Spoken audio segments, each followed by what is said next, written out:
The views and opinions of the hosts and guests are their own and do not necessarily reflect the views of the management and staff of Guardian Radio.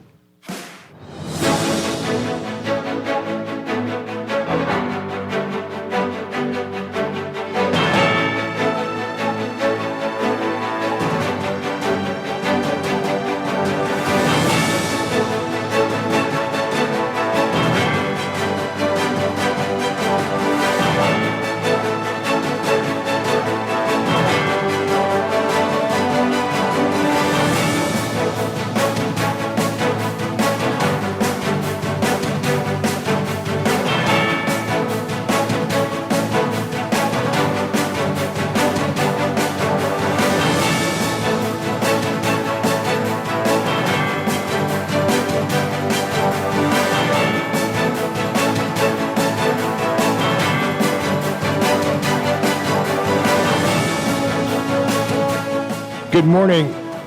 U.S. Ambassador to the Bahamas nominee Herschel Walker promising to deal with China and drug smuggling. National Security Minister Wayne Monroe pushing back on those drug smuggling concerns, saying interdictions are on the rise. And the Prime Minister said to be reevaluating the visa and Haitian and U.S. situation. We'll get to what is being considered. It's all straight ahead this morning. I'm Dwight Strachan, and this is Morning Blend. Wake up, it's a new day. Wake up, it's a new day. It's the start of a new way. Don't you know that it's the start of the end of the old way. Good morning again, Bahamas. It is Friday, September 12th, 2025. This is Morning Blend on Guardian Radio 96.9. Again, I'm Dwight Strachan. In a moment, Ricardo Wells will be here. Also this morning, we are talking with the Life for Key Foundations about the work they do. And later in business, it's our Safe and Sound series with preventative measures. We're talking about emergency preparedness in schools. That's all ahead this morning. But first, it's time for the overnight, the latest breaking news from while you're sleeping, and the top national and international headlines this morning.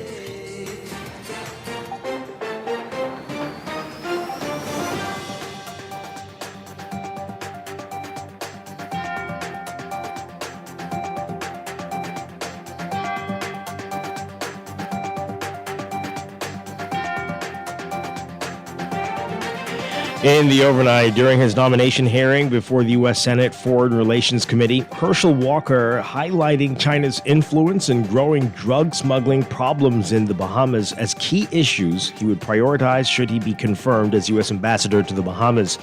Walker, the former NFL player who unsuccessfully ran for a Georgia Senate seat in 2022, said having a U.S. Ambassador in the Bahamas more important than ever. He said, quote, China is trying to increase its influence in the region. It has built nearly a $3 billion deepwater port in the Bahamas and has made other moves that can threaten our national security. There is a rise in drug smuggling there in the Bahamas, and this is a real danger to the United States. The threat to American lives cannot be overstated. Tackling this serious problem requires leadership and cooperation between our governments. Well, Minister of National Security Wayne Monroe saying that he thought Herschel Walker made good points during his nomination hearing, but pushed back on the concerns about the increase in drug smuggling in the country.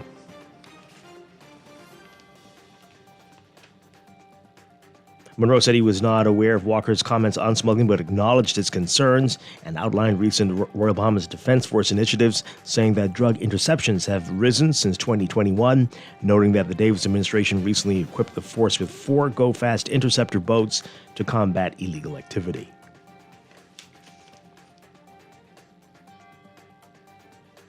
A top arbitrator says that the process undertaken by the Grand Bahama Port Authority and the government to resolve a dispute related to the government's claim of $357 million in unpaid reimbursements for services and infrastructure is the proper process and should save both sides millions in court fees and time. Senior counsel at Michael Toot & Co., Dr. Michael Toot, telling Guardian Business that if the parties involved in the Baha Mar Resort debacle had taken that approach, that the GBPA and the government are taking to settle their dispute, the outcome could have been very different and not so embarrassing for the country.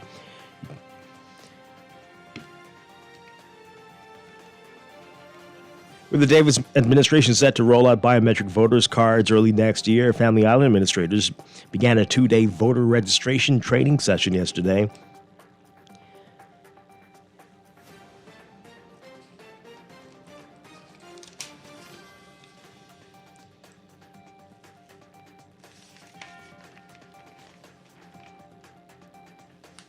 And Bahamas Power and Light Northern Regional Manager Marvin Green saying that power has been restored to Andros and Abaco after damage to power stations on those islands.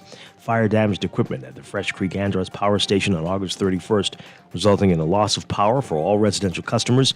Power was restored to Central Andros and Bering Point. However, power remained off for commercial customers.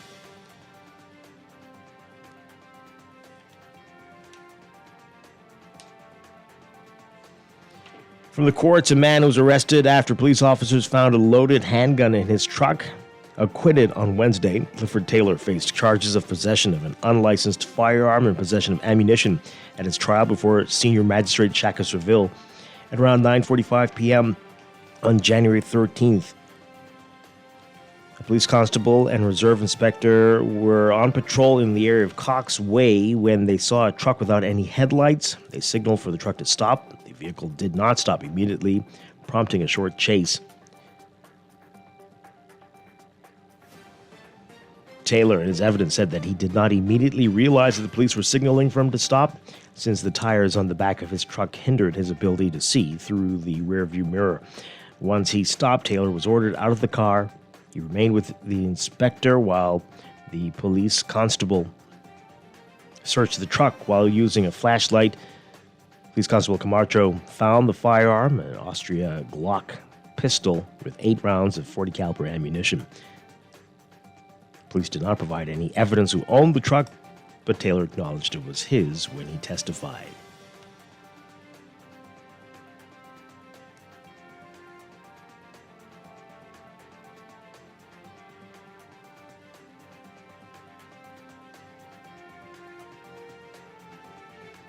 And a police officer injured after another officer allegedly accidentally discharged the firearm. The incident took place at a police compound on New Providence, but police did not divulge the exact location. In a press release, police said that the officer is alleged to have accidentally discharged a firearm, injuring another officer, and that the injured officer was taken to the hospital where he was receiving medical care. Police saying that his injuries were non-life-threatening and that the circumstances surrounding the incident are being actively investigated. Overseas, France saying today it's deploying fighter jets to Poland, and the UK announcing fresh sanctions targeting Russia's oil revenues and war machine as Europe's first measured steps to Russia's drone incursion into Poland aim to send a signal to Moscow that any further aggression won't be unchecked. French President Emmanuel Macron saying he would deploy 3 advanced Rafale fighter jets to help protect Poland's airspace and NATO's eastern flank to fulfill a commitment he made to Polish Prime Minister Donald Tusk. He said the deployment was discussed with both NATO Secretary General Mark Rutte and British Prime Minister Keir Starmer. Britain's new sanctions include bans on 70 vessels that the UK says is part of Russia's shadow fleet that transports Russian oil in defiance of sanctions already in place. Some 30 individuals and companies, including Chinese and Turkey-based firms, have also been sanctioned for their part in supplying Russia with electronics, chemicals, explosives, and other weapons components. The new sanctions coming as British Foreign Secretary Yvette Cooper made her first trip to Kyiv Friday after her appointment a week ago following Starmer's cabinet shakeup.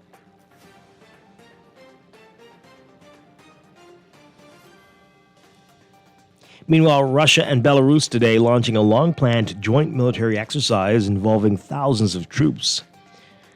It's all raising concern in the West.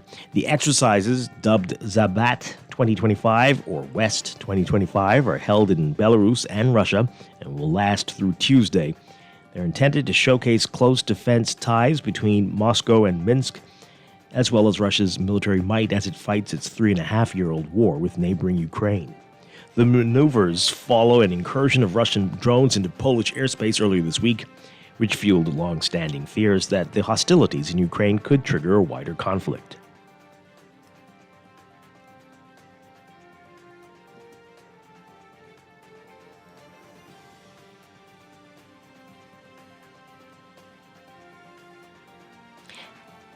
And a panel of Brazilian Supreme Court justices sentencing former President Jair Bolsonaro to 27 years and 3 months in prison after convicting him of attempting a coup to remain in office despite his 2022 electoral defeat.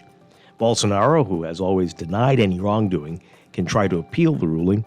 He's currently under house arrest in Brasilia. 4 of the 5 justices reviewing the case in the panel found the far-right politician guilty on 5 counts in a ruling that will deepen political divisions and was expected to prompt a backlash from the U.S. government. It makes Bolsonaro the first former Brazilian president to be convicted of attempting a coup. The 5 counts are attempting a coup after losing the 2022 race to President Luiz Inácio Lula da Silva in a plot that prosecutors alleged included plans to kill Lula, participating in an armed criminal organization, attempted violent abolition of the democratic rule of law, and damage qualified by violence and deterioration of listed heritage. Meanwhile, the U.S. immediately criticized the ruling and warned it would respond. U.S. President Donald Trump said he was, quote, very unhappy with the conviction. Speaking to reporters as he departed the White House, he said he's always found Bolsonaro to be, quote, outstanding. And later, U.S. Secretary of State Marco Rubio said on his X, formerly Twitter account, that Trump's government will, quote, respond accordingly to this witch hunt.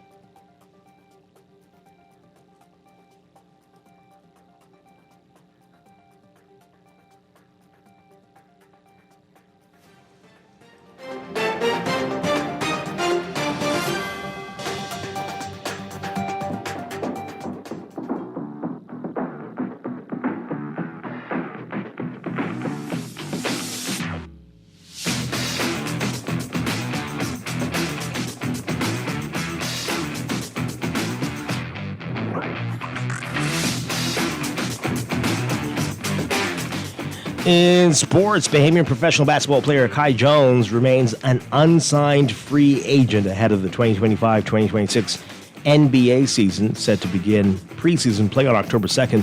The former Dallas Mavericks center is currently eyeing a deal with Anadolu Efes Istanbul, a team based in Turkey. According to reports, Jones worked out with the Miami Heat last month, but was unable to ink a deal with that team. He returned home last week to host the inaugural One-Up Cup tournament and spoke to reporters about his free agency up to that point, saying it's still in the works. You can read more on that in today's Guardian Sports section.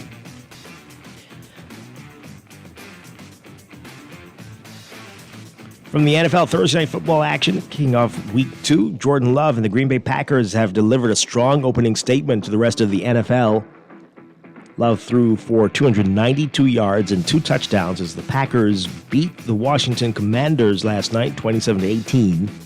Couple that with their 27-13 victory over the Detroit Lions on Sunday, and the Packers already have 2 wins over playoff teams from last season.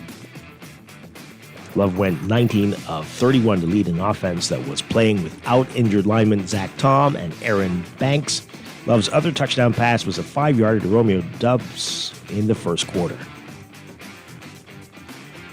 For Major League Baseball, Aaron Judge hit his 361st career home run Thursday night, tying Hall of Fame outfielder Joe DiMaggio for 4th place in the New York Yankees history. The 2-time American League MVP went deep twice in the first 3 innings of a 9-3 victory over the Detroit Tigers, with U.S. President Donald Trump in attendance at Yankee Stadium on the 24th anniversary of the 9/11 attacks.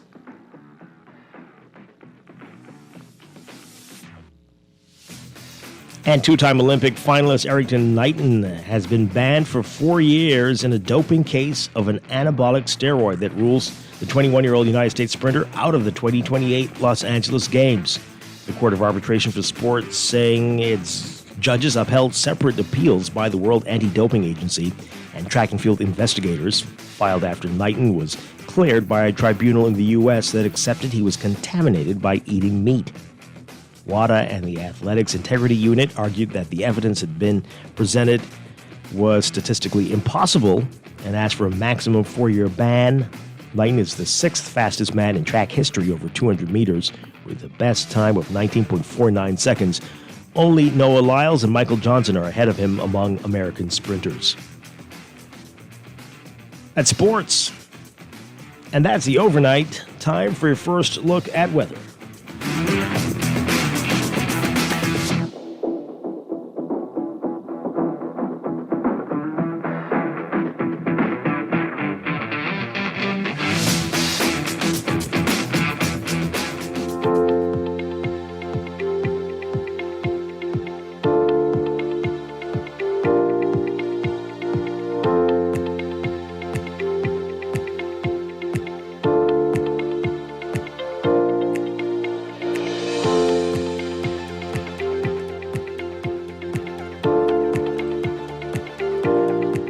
Your first look at weather brought to you by Star General.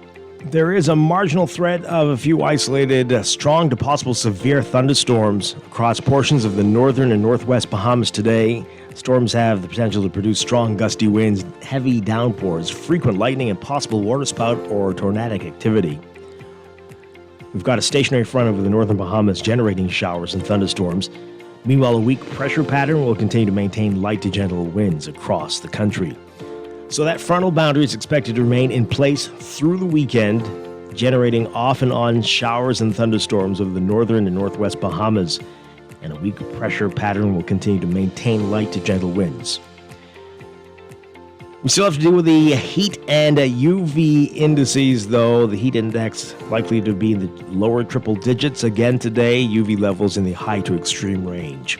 Slight risk of rip currents along Atlantic exposures, and the tidal flooding risk is still in place, especially in marshland areas during high tide, and may worsen during heavy or prolonged rainfall events. Your forecast for today: for the northern and northwest Bahamas, variably to mostly cloudy today through tonight.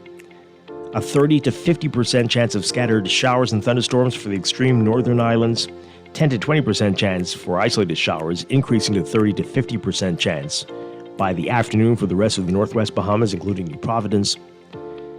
For the northern islands, winds northeasterly at 10 to 15 knots, increasing to 15 knots, and gusty at times. Southeasterly at 10 knots or less, falling light and variable at times for the rest of the northwest Bahamas. For the central and southeastern islands today, mostly to partly sunny, becoming fair at night. A 10 to 20% chance of isolated showers. Winds easterly at 10 knots or less, from light and variable at times. Temperatures across the country: highs around 92, 93 Fahrenheit, 34 Celsius. The heat index will make you feel like it's 104 Fahrenheit, 40 Celsius. Overnight lows tonight getting down to about 81 Fahrenheit, 27 Celsius. That's your first look at weather this morning. You'll have your extended outlook and look at the tropics coming up in just a bit. This weather check brought to you by Star General, insurance made simple.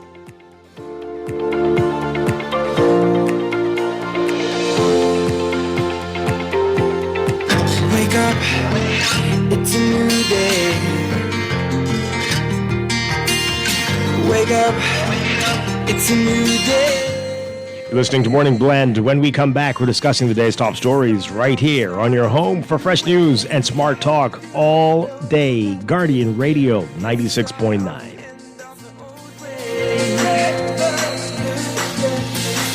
Wake up, it's a new day. Wake up, it's a new day.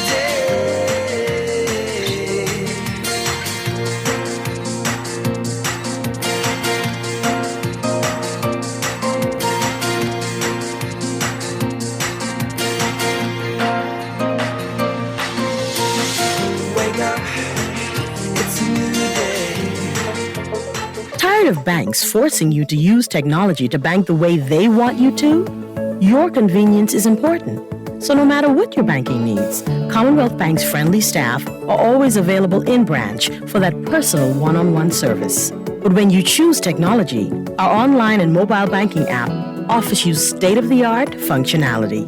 The choice is yours. Commonwealth Bank. Bank the way you want.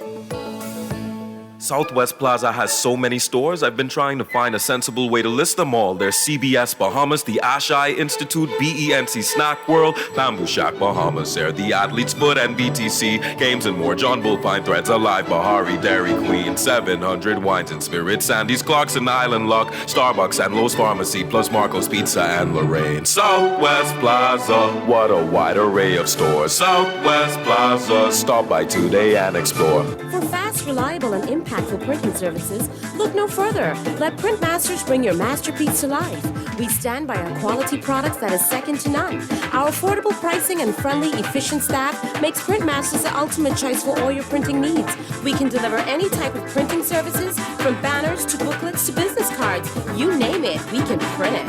Let Printmasters bring your masterpiece to life. Located in the Nassau Guardian Building, telephone 302-2361. Maybe it's time to explore your options. There's no harm in reviewing your mortgage arrangement and considering a better deal. CIBC Caribbean can help you narrow your search and decide. Switch your mortgage to CIBC Caribbean and enjoy a special interest rate and help towards your switching cost. Visit CIBCFCIB.com/inspired home for more information. Conditions apply. CIBC, ambitions made real. Are you searching for something new? Something exciting? Your dream job in paradise? Well, look no further. Royal Beach Club Paradise Island is hiring. Join a dynamic group of passionate hospitality professionals, craft unforgettable moments, and thrive in a vibrant, welcoming atmosphere. Play your part in shaping the future of our team while growing your own career every day. Bring your energy, your passion, and your creativity to a workplace that's as dynamic and fun as you are. At Royal Beach Club Paradise Island, the opportunities don't just exist. They're limitless. So are you ready to find your perfect fit? Visit Royal Beach Club at paradiseisland.com/career today and step into a world of exciting possibilities. It's time to upgrade the way you enjoy at-home entertainment. Alive Fiber is here. Enjoy all your favorite channels and streaming apps, all at lightning-fast internet speeds with affordable bundles, and it's only a click away. Visit www.alivefiber.com to sign up now. Stay connected, live your life. It's good to be alive.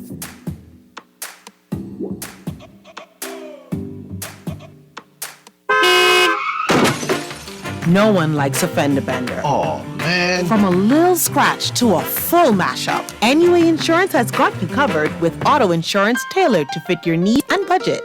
For affordable rates with free on-site accident assistance, visit us online or in branch and just ask us. NUA Insurance.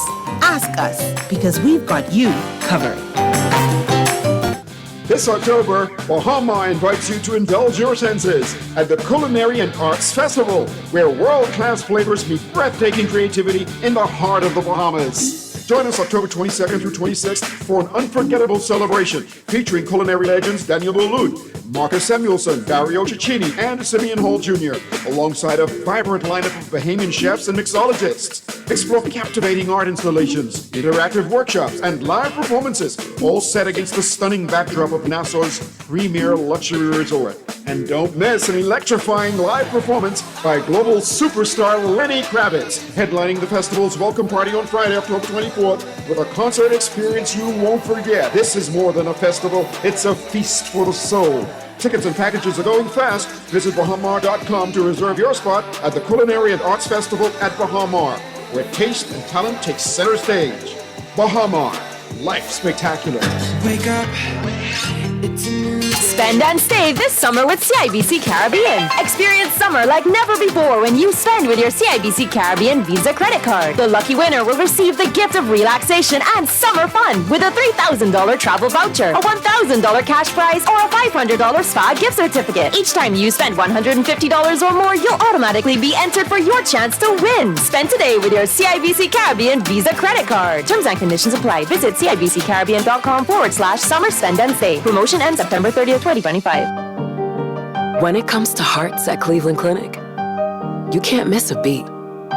You seek the best care possible, work with the brightest minds, and leave no stone unturned to get to the heart of the matter. Because understanding is always the first step to overcoming. For every heart in the world, see how we're advancing the future of heart care at Cleveland Clinic today. This is Guardian Radio 96.9 FM, streaming on GuardianTalkRadio.com and the Guardian Radio app, Nassau, Bahamas. Wake up, it's a new day. Wake up, it's a new day. It's the start of a new way. Don't you know that it's the start of the end of the old way. Wake up, it's a new day. Wake up, it's a new day.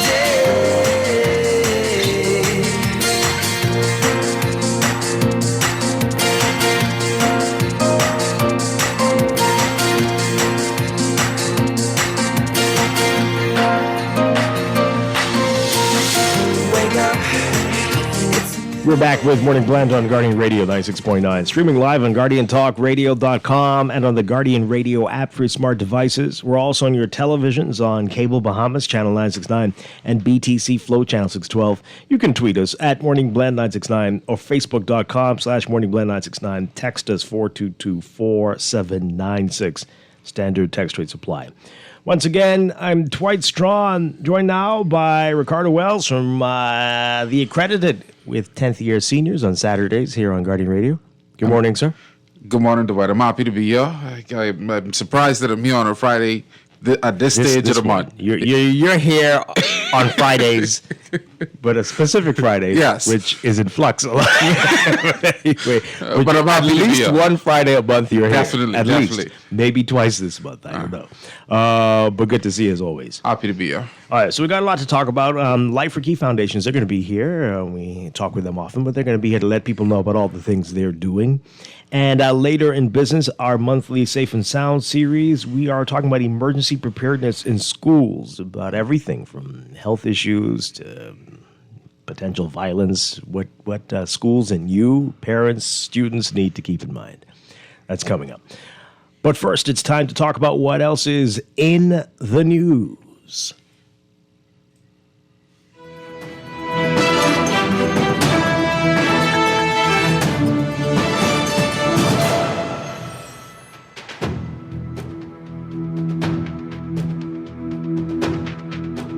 Before we get into what's in the news, I'm just flipping through the papers and I see this full-page ad on the back of the Nassau Guardian, the main section today. And this is very interesting. Wow, what is this? Did you know Britain compensated slave owners for loss of human property, in quotation marks, on abolition in 1833.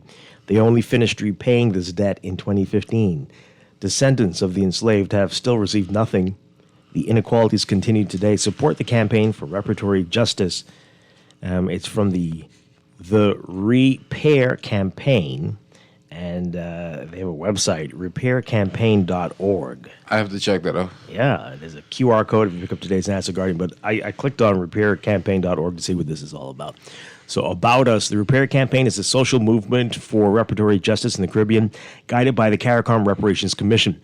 Genocide, chattel enslavement, and colonialism inflicted deep and enduring damage on the people of the Caribbean while providing significant financial benefits to the colonizers. Our goal is to amplify Caribbean voices calling for reparations and produce an evidence-based socioeconomic reparatory justice plan, or plans. Yeah. Wow, and it's telling you how to get involved. That's some serious stuff there. But interesting to see that. We have had the Bahamas Reparations Committee on numerous times, and I'm sure they're a part of this as well. But I just would like clarification on the end goal. I understand the movement. I understand the push. But when we talk about reparations, the thing that always kind of takes me aback is the amount. What is the substantial amount? Or is it just in kind? Is it community building? I feel like sometimes a lot of these organizations just, they go straight across the spectrum with various claims, various demands. I think we should just try to settle on exactly what that looks like. And I'm hopeful that the repair campaign is able to do just that.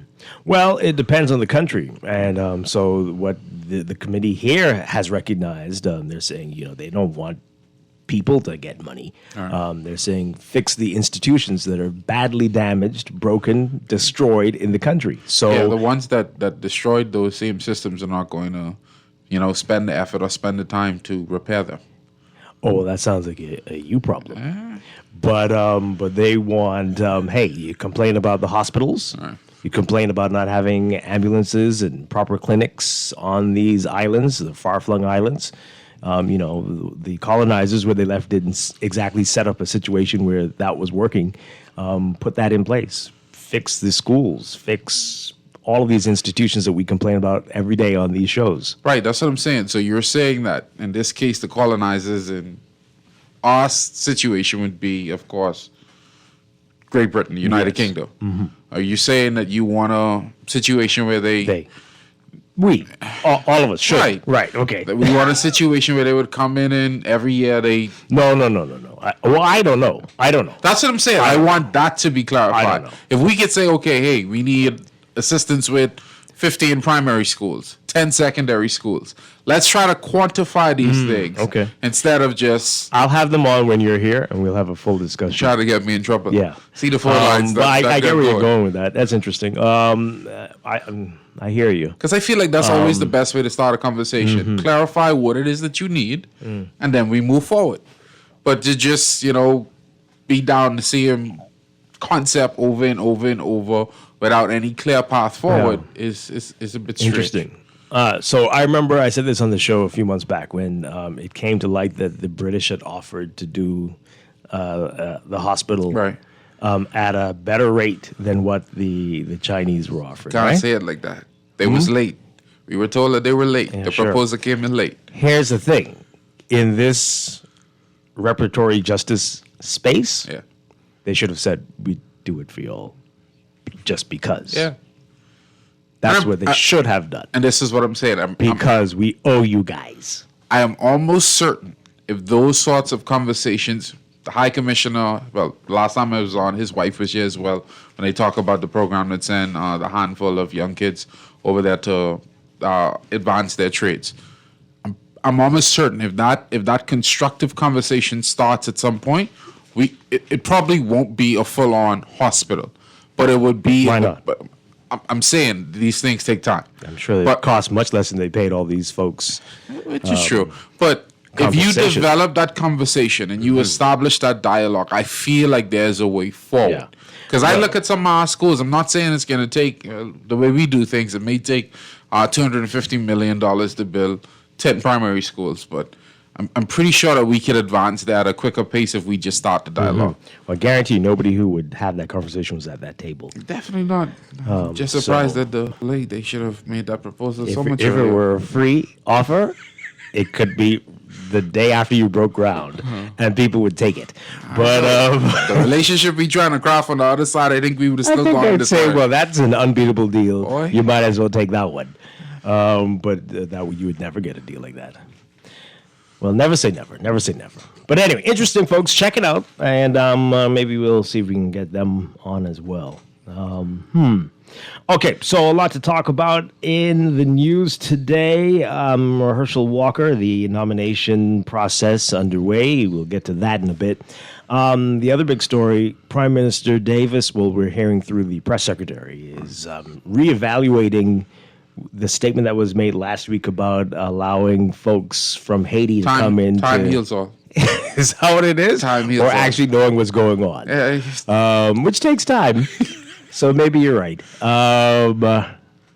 Because anyway, so if you haven't been paying attention, I don't know where you've been, but so beginning November 1st, the U.S. Embassy is going to start processing certain types of visas for people from Haiti at the U.S. Embassy in Nassau, the new fancy embassy they have on Shirley Street. It's appropriate. It's not fancy. I feel like it's beautiful. It's a new standard for our downtown corridor.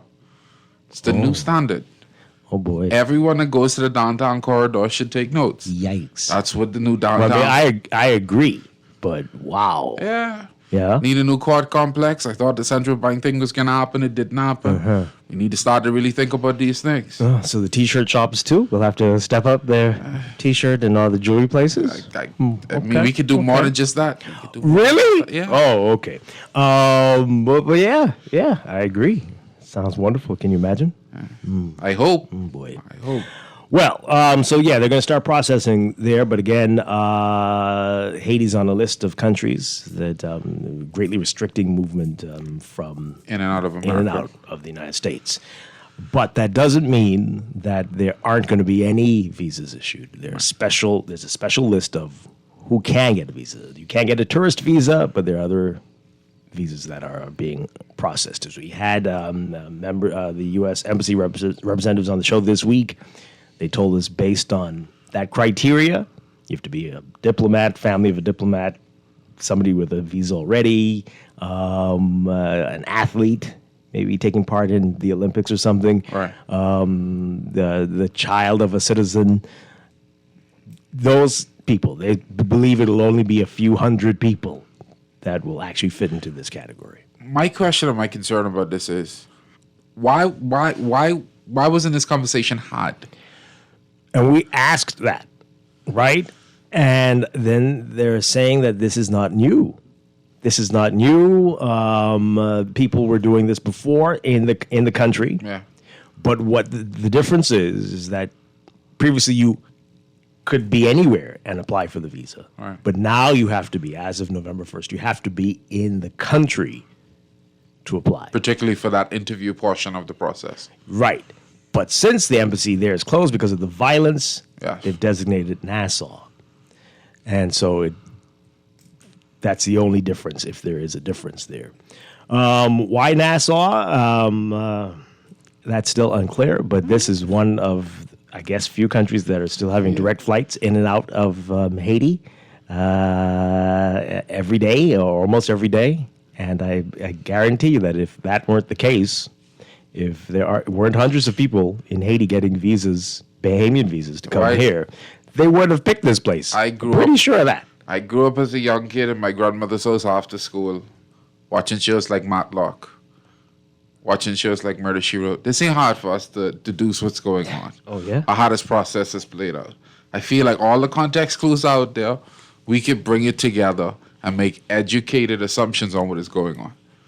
That's all I'm saying. Are you going to solve it for us, Jessica Fletcher? What's happening? I just feel like if the circumstances didn't exist where we had our current flight relationships or travel relationships with the Republic of Haiti, that this would not be the situation. And it seems so easy for folks to get these visas to come to the Bahamas. We've created the system that allows them to move in and out. I'm not here to comment on if that system needs it. I'm saying it is in place. Yeah. There's a visa system between us and the people of Haiti. They could come here, they could travel. So the U.S. Embassy looked at it and was like, well, given all the things we need for a system to work, it exists here. Mm-hmm. We have a new embassy. It's big enough. It has the capacity to handle this portion of the... Let's get that through the Bahamas. Mm-hmm. I'm just saying, all of the context clues are now on the wall. Since they're coming here anyway. We can put the puzzle together. Yeah.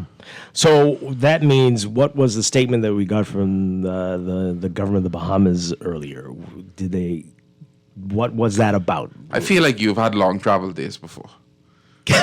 Sometimes you just get lost in the process and somebody says something to you randomly. You're like, what? I don't know if that's what, and then we ain't doing that. Right. You think about it like a few days and you're like, oh, that's what they meant. That's what they meant. I get it now. I get it. Let me call them back. Flip. Yeah. Okay. Now what do we do? Well, this is what we do. Take a listen to what Keishla Adderley, the press secretary, is saying. Obviously, there's been a lot of commentary surrounding that process announced by the U.S. regarding the process of visa applications.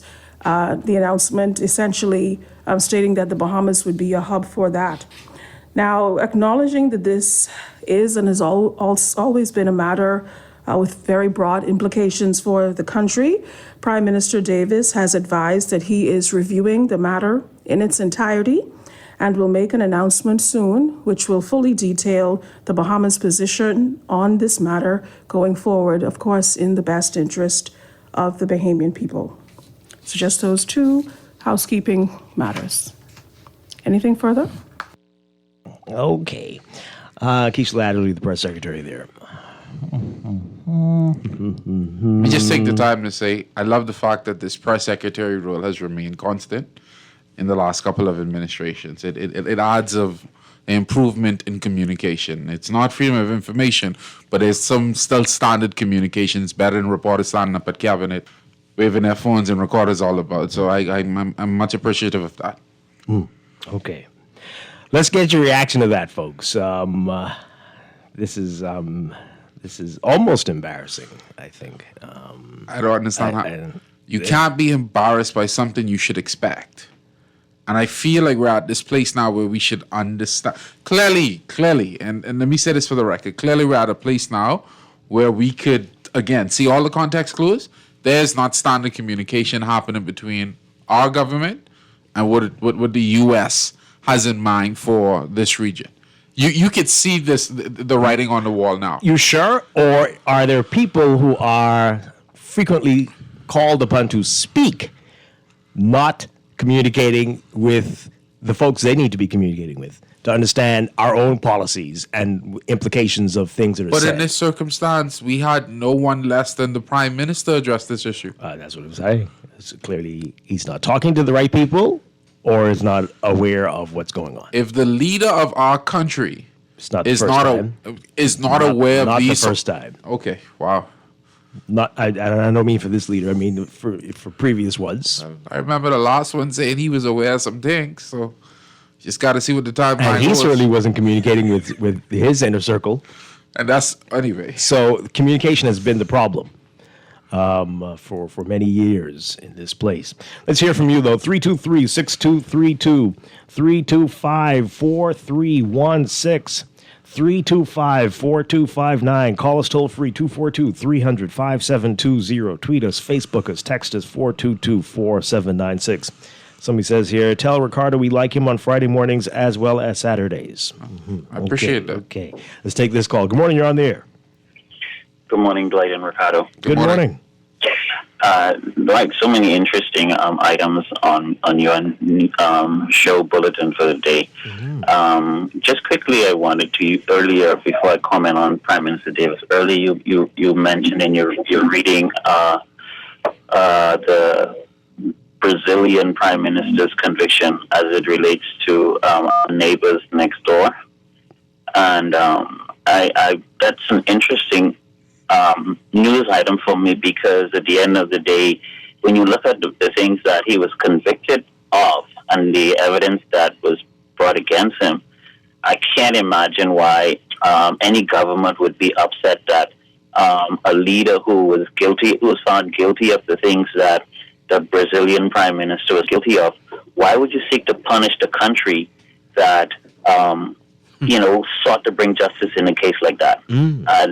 I think their leader said he was a good guy. He's a good guy. Yes, he was a good guy. You see, and that when you look at the list of charges, man, he plotted to assassinate his opponent. But anyway, let's just move on since you're still talking about the United States. But I want to focus on something Ricardo said, which highlights a lot of why we have some of the problems we have in this very issue. The press secretary, pretty much what she's saying is she's making a case for the Prime Minister to amend his earlier position. And it's striking that Prime Minister Davis has a history of speaking before he really wants to speak. if I may put it lightly. And then come back and say what I said earlier. I need to say differently from I said earlier. In that, Ricardo highlighted that we currently already have flights in and out of Haiti, right?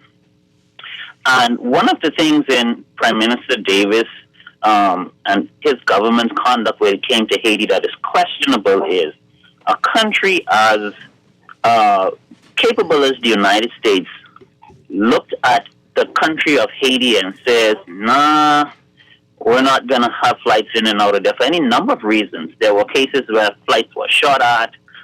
There was a number of good reasons why flights to Haiti from any functioning country should have been suspended, right? And the country of the Bahamas continues to, you just mentioned, Ricardo, multiple flights without any, and we don't have the capacity that America have to track and manage our immigration system, okay? But yet still, Prime Minister Davis facilitates on a daily basis, with, as far as I know, without any real adjustment to the flights in and out of Haiti. And then on the tail end of that, when the Americans say, oh, we're going to send Haitians into the Bahamas for processing at the embassy, he's like, oh, that's a problem. That, to me, is a double standard. How could it be a problem when you're already bringing them in by the loads? And the key security issue that anyone who is security-minded would ask, what is Prime Minister Davis thinking, and why is it that he's not acting in the Bahamas' best interest? If the Haitian people are classified as people who naturally overstay, in the U.S., their interest in the Bahamas is similar to theirs in the U.S., economic, right? And they naturally overstay, so don't bring them in. Leave it alone. Besides that, the condition in Haiti says that we can't have a good understanding of who's coming and who's going. But Prime Minister Davis made no adjustments in our flight relationships. And now he's crying, saying, because the United States is jumping on the bandwagon, oh, it's a problem. Anyway, I just close by saying that any security-minded person would look at Prime Minister Davis and say, buddy, you ain't lining up. You know, your ducks, they ain't even in the pond. No, not even in a row. They ain't in the pond. This ain't making no sense. And I'm waiting for his amended statement.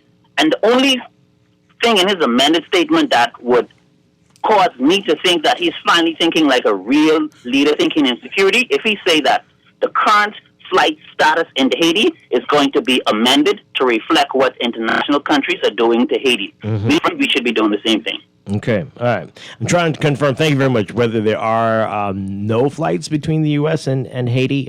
Some sites seem to say that there might still be some airlines flying there, but generally it's only a few countries. Right. It's between 7 or 9 countries that still have flights. I could speak almost specifically to the U.S. System. I don't think there are,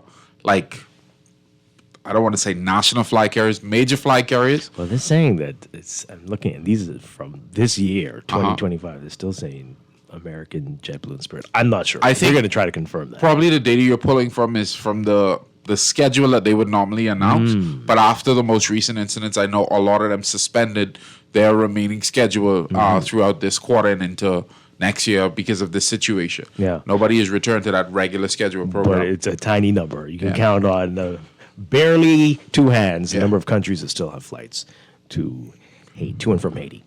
Okay, let's take another call. Good morning, caller. You're on the air. Hi, good morning. Are you there? Good morning, I'm here. Hi. I endorse the texter. Ricardo, you should be Friday and Saturday here. Sounds like a plan.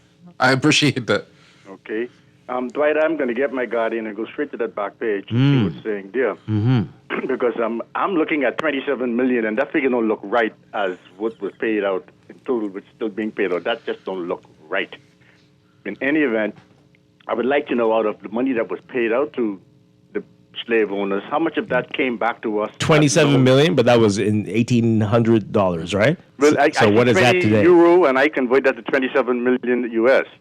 But I'm only again, going by what my AI is showing me, so you know. Is that saying in today's dollars or in $1,830? Yeah, that I will check. So it's billions. Yeah, right? just better adjusted for inflation. It should, but in any event, how much of that was loaned to us through the IMF, where they made money putting us in debt by lending us that money. We need to factor And that that is into one it. of the things that the reparations committees call for, right? Debt forgiveness. Okay. And yeah. And Well, okay, well, so I that's tell a you good how I thing. can do this, Dwight. As a Haitian, I'm going to come in as a visitor, and then I'll go to the embassy and get my You wouldn't even know that I went to apply for my visa.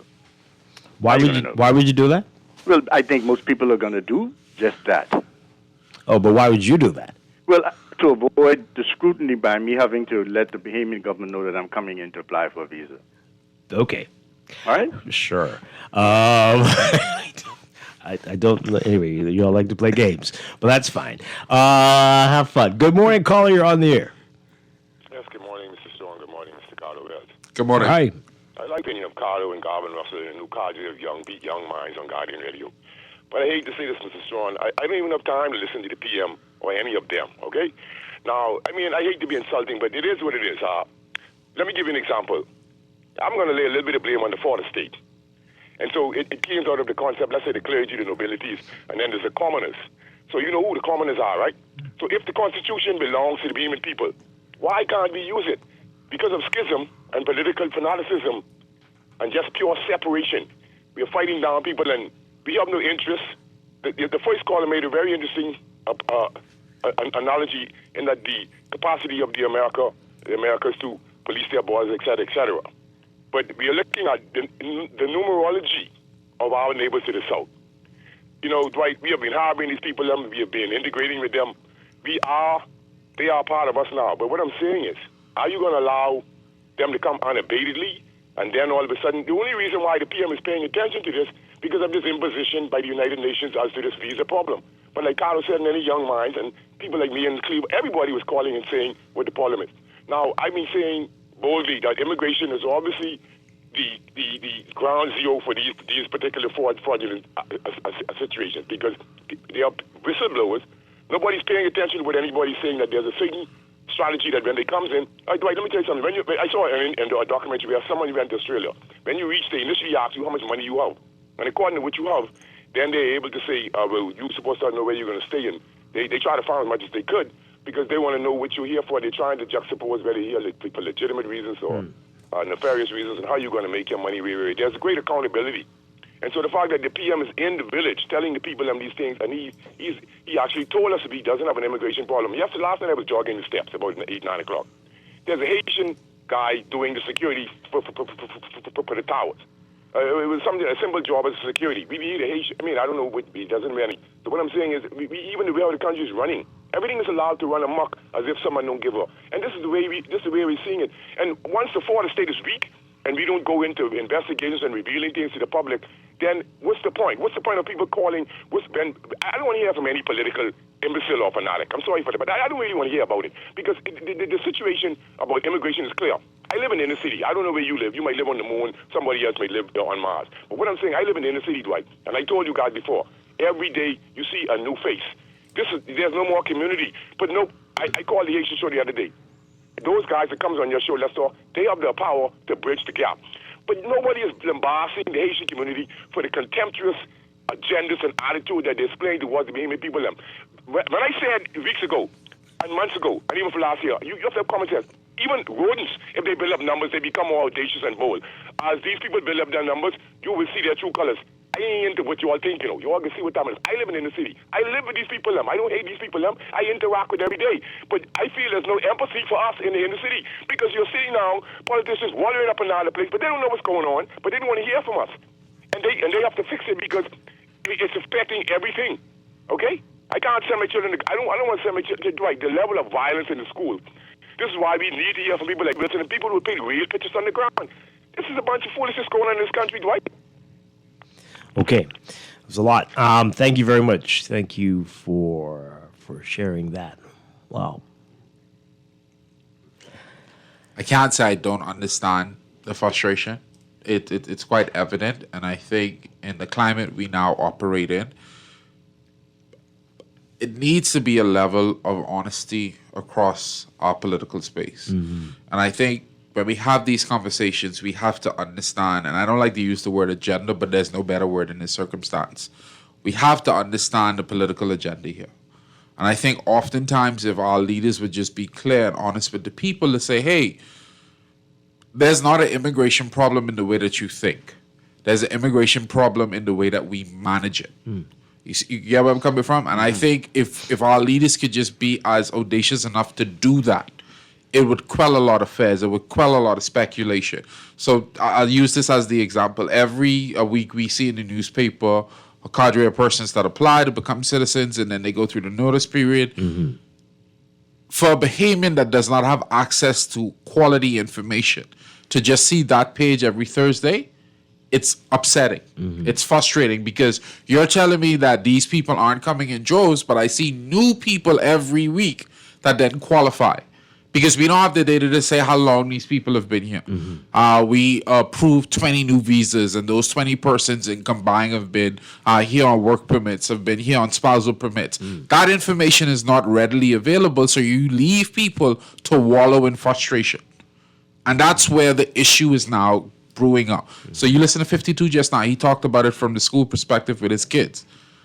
You can't tell a parent that it's not an issue when they go there and their child is being, somewhat left behind. And when they sit in the classrooms or at a PDA meeting, you see 40 to 50 people in each class. You go to a teacher after the first 2 weeks of school, he or she is exhausted because a class that should have been 25 is now 50, and they have to manage that for the entire school year. It's hard to tell a parent that teacher now has time to properly focus on their child when that's the situation. So you leave all of these circumstances, all of these situations just to fester.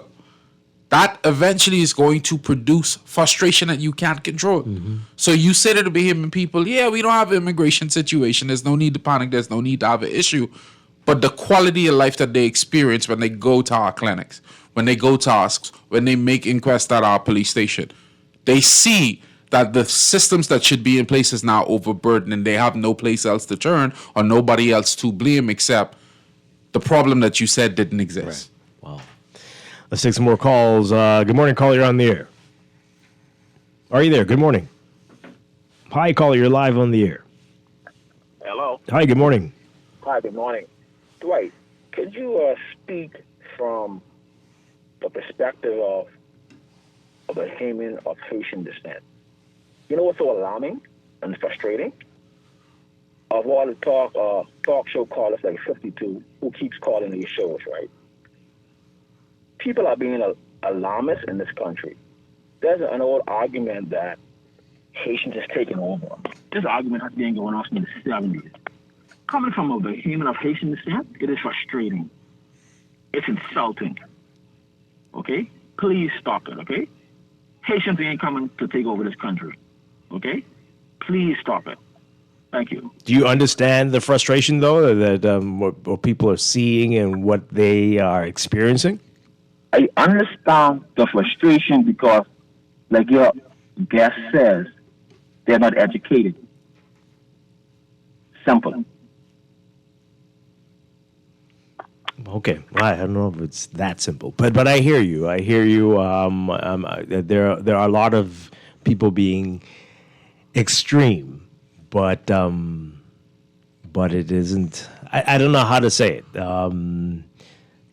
Things aren't hunky dory, as government officials might have you believe, and things might not be as extreme as some others would have you believe. But we're somewhere in the middle there. But when you leave people in their corners and you leave them without the possibility of understanding or more information, you create that extreme view. You're not fostering the conversation to bring people closer to the middle. You create that extreme view. So the caller, he said he's of Haitian descent. He's seen it from the perspective of, I didn't ask my parents to conceive me here, give birth to me here. I was born in this country, no other country.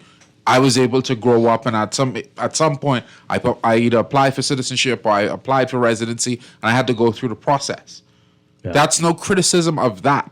The issue then becomes, how do we fix our laws to prevent more of those circumstances? We could either fix it that that's not allowed, or we could either fix it that those persons are quickly assimilated into our culture, into our context, to avoid, again, those frustrations. And that's a lot of the issues that people are having. We're not seeing that type of language or hearing that type of language or seeing any legislation that would address what could become a much bigger problem. And this is why I made the comment when we talked about the stuff for the Prime Minister and the current Press Secretary, Keisha Adderley. That's why I could applaud that role. Because you have the ability to understand the power of words and understand how to state an opinion or state a fact and convey that in a way that people can understand. A lot of our politicians don't have that skill. Oh, boy. Well, yeah. Unfortunately, they're not in a reactive sense, as in I said something to them. Now let me come back and allow the press secretary to clean it up. It's better than nothing. Let's go to this call. Good morning. You're on the air. Good morning, Ricardo. Good morning. Ricardo, I must say to you this morning, more than a breath of fresh air, you've been hitting on all cylinders and hitting nails square on the head. And I truly appreciate the commentary you gave this morning in this matter. You know, to the previous caller, let me say this to you. You don't know about countries where the nationals of a country actually was overrun by others that came into their borders.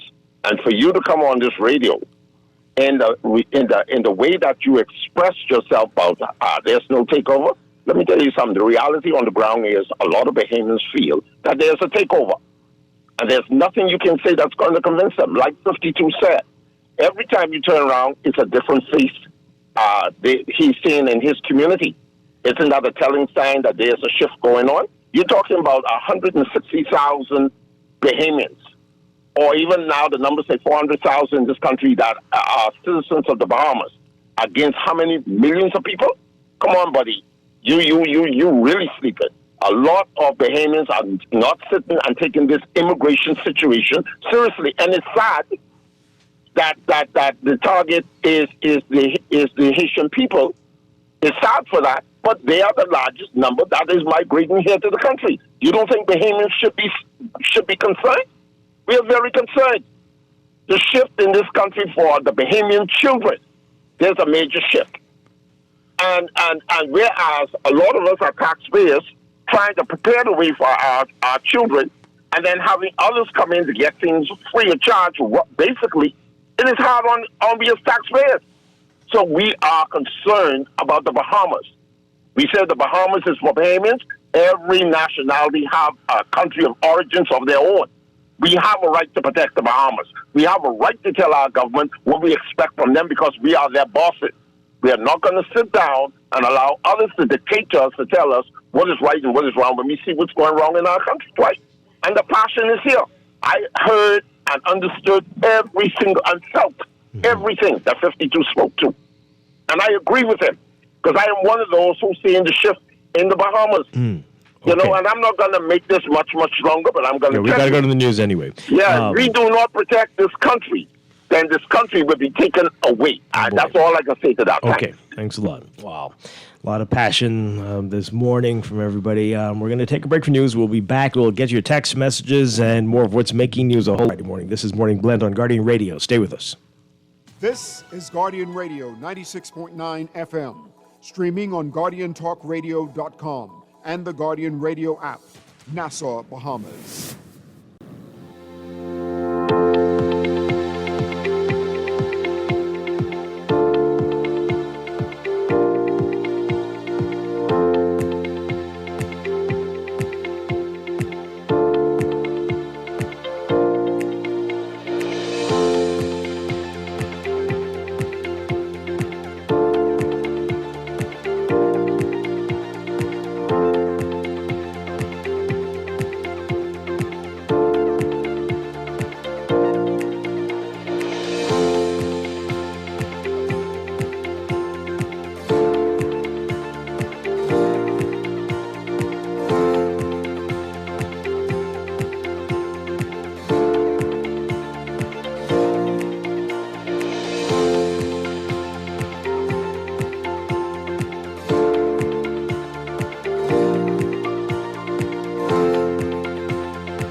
Welcome back to Morning Blend here on Guardian 96.9. We are streaming live on GuardianTalkRadio.com and on the Guardian Radio app for smart devices. Also on your televisions on Cable Bahamas, Channel 969, and BTC Flow, Channel 612. You can tweet us at Morning Blend 969 and Facebook.com/morningblend969. Text us 422-4796.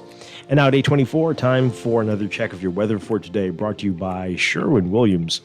Here's what's going on. We've got a marginal threat of a few strong to possible severe thunderstorms for parts of the northern and northwest Bahamas today. These storms have the potential to produce strong gusty winds, dangerous lightning, downpours, heavy downpours, and possible waterspout or tornadic activity. And there's a stationary front over the northern Bahamas generating these showers and thunderstorms. Meanwhile, a weak pressure pattern will continue to maintain light to gentle winds across the rest of the country. So that frontal boundary is expected to remain in place throughout the weekend, generating off and on showers and thunderstorms over the northern. And the weak pressure pattern will continue to maintain those light to gentle breezes. So the heat and UV index, we have to deal with that today. Heat index in the triple digits, the UV index in the high to extreme range. And there's a slight risk of rip currents along Atlantic exposures, and tidal flooding still an issue in marshland areas during high tide for the remainder of the week. And this could worsen during heavy or prolonged rainfall events. Your forecast for today for the northern islands, mostly cloudy today through tonight with a 30 to 50% chance of scattered showers and thunderstorms. Variably cloudy for the rest of the northwest Bahamas with a 10 to 20% chance of showers this morning, increasing to 30 to 50% chance by the afternoon. And better conditions for the central and southeast Bahamas, mostly sunny today, becoming fair at night, only about a 10 to 20% chance of isolated showers and thunderstorms. High temperatures today, 92, 93 Fahrenheit, 34 Celsius, but the heat index will make you feel like it's 104 Fahrenheit, 40 Celsius. Overnight lows tonight getting down to about 81 Fahrenheit, 27 Celsius. In your extended outlook for your weekend, for Saturday, tomorrow, mostly cloudy for the northern and northwest Bahamas, a mix of sun and clouds for the rest of the country. A 40 to 50% chance of scattered showers and isolated thunderstorms for the northern and northwest Bahamas. That pattern is going to hold pretty much for Sunday, and greater rain chances for the central islands. And by the start of the work week, Monday, partly sunny during the day, becoming fair at night. Rain chances finally go down a little bit before picking up again come Tuesday into Wednesday. In the tropics, we are watching a tropical wave located near the west coast of Africa, producing disorganized showers and thunderstorms over the far eastern Atlantic. Environmental conditions appear to be conducive right now for some gradual development, and a tropical depression could form early next week, early or middle of next week, while it moves westward at about 10 to 15 miles per hour over the eastern and central tropical Atlantic. Formation chance through 7 days is medium, about 40%. Elsewhere, tropical cyclone formation not expected during the next 7 days. That's your Morning Blend weather check, brought to you by Sherwin-Williams. Looking to paint? Well, your local Sherwin-Williams store has top quality paints, expert advice, and everyday discounts to help you save only at Sherwin-Williams.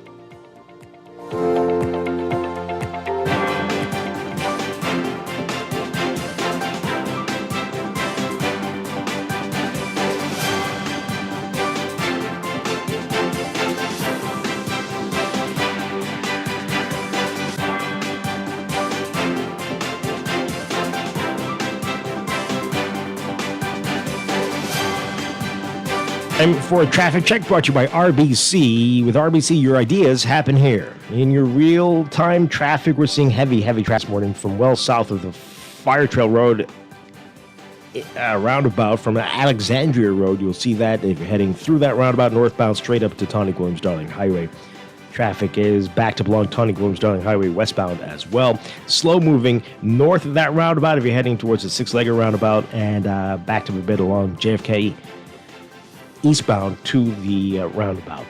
Elsewhere, we've got some slow-moving traffic on Gladstone Road near Munnings Road if you're heading northbound. And a busy scene for you on Blue Hill Road near Carmichael. Traffic on Carmichael backed up a bit as well, eastbound, and heavy northbound traffic from there on Blue Hill straight up to the Robinson Road roundabout and on to Cordo Avenue if you're heading northbound. and slow-moving traffic east and west of the roundabout with Tonic Williams-Darling Highway. And then in eastern New Providence, we're seeing some very slow-moving traffic along Prince Charles Drive, especially near the major intersections. And Wolf Road near Marathon Road. Marathon looking busy for you northbound at this hour. Pockets along Shirley Street, westbound, of course, near Mackey Street. And some congestion in the downtown area near Nassau Street on West Bay Street. So those are your hotspots right now. That's your real-time traffic and your morning blend traffic alert brought to you by NUA Insurance Agents and Brokers. Get a quote however it suits you. Stop by your nearest branch or get an instant motor quote online or at nuainsurance.com. Quick questions or big decisions, they've got you covered.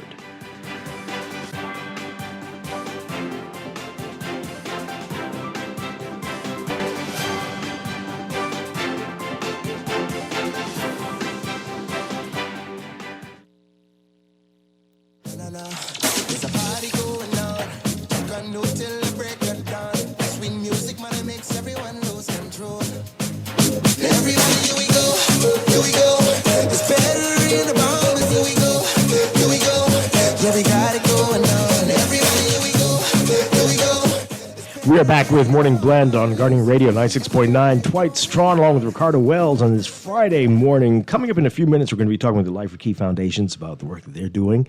And later in business, it's our Safe and Sound series. We are talking about emergency preparedness in schools. That's all ahead. We've got a whole lot of your text messages to get to. This is in response to what we've been talking about so far this morning. The press secretary saying that the Prime Minister is going to reconsider the policy on people from Haiti going to the U.S. Embassy. Reconsider is a powerful word to use. To apply for their U.S. visas, especially in light of what U.S. officials are saying, that it's going to be a small number of people. And what we're saying, that, well, people are coming in anyway, so why would you stop them from going to the U.S. Embassy to get a visa to go to the U.S.? And it's not a tourist visa. It's very restricted, the number of visas that they're going to be handing out. That's the only part of this process I wanted to play out. I wanted to see what the restriction measures would have been. Mm-hmm. Like if this was just wide open for everyone and anybody could just come in if they wanted to apply for a U.S., what would you have done? No, see, well, if it's wide open for everyone, then you can open your embassy again. Okay. And so they wouldn't need to do this. Okay.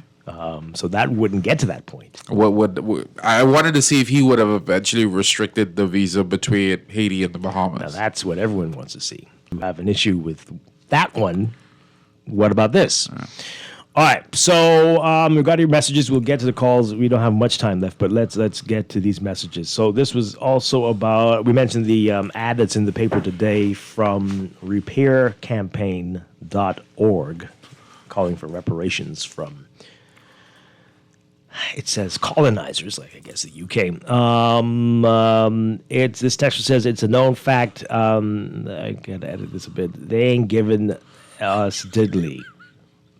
Did they use the word diddly? Yes, and they didn't say they though.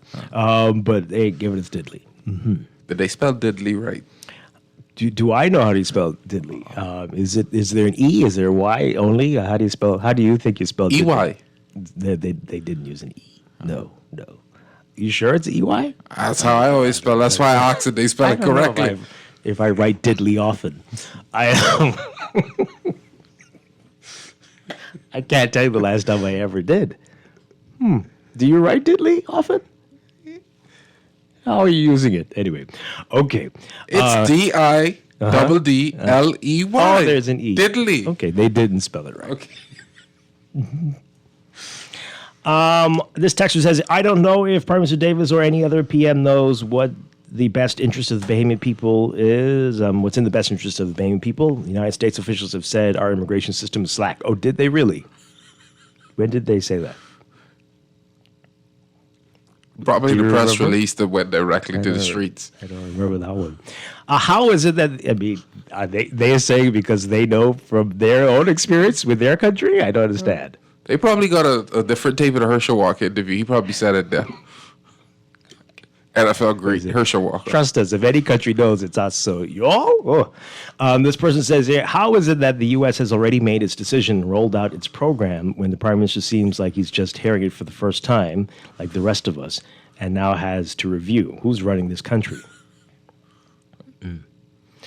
On the U.S. Embassy, there are literally tens of permanent residency or work permits, and you keep talking about a few who might visit. They are already here. Okay, so you're not paying attention and not talking about the same thing we're talking about.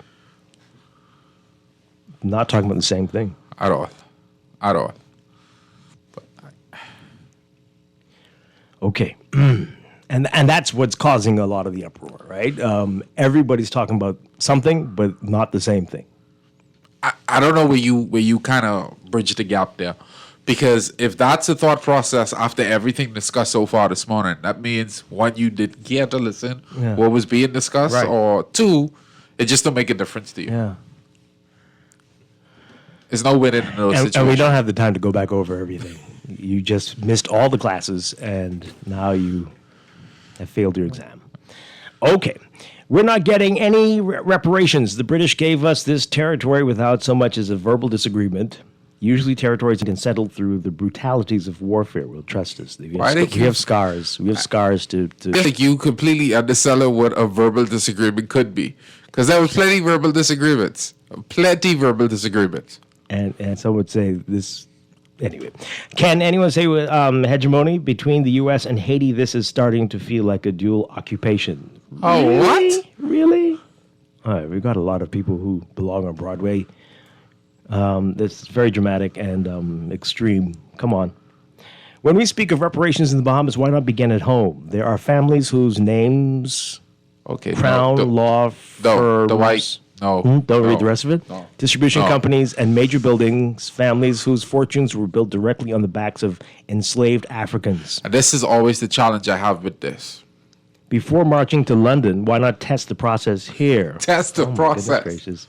Let those who profited from slavery and stolen land account first.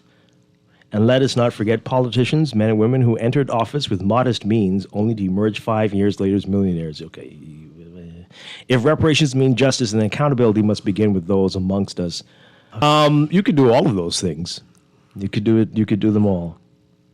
But yeah, so you just want to let them get off scot-free. Okay, that's great. The Prime Minister has a history of gaslighting us. Whoa.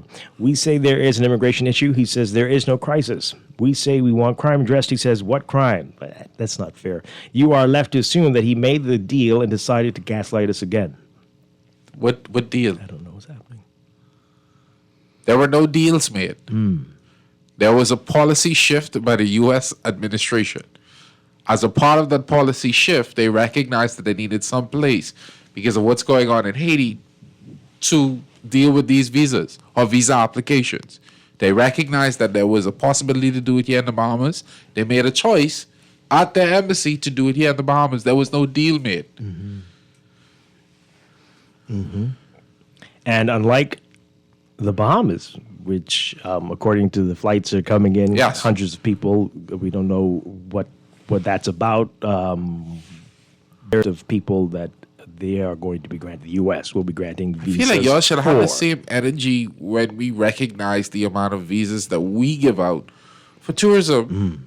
If you're that upset about it, why don't you address the Bahamian Haiti tourism visa? So again, let's read from that list that the U.S. says these are the only visas they're going to be giving out to people from Haiti.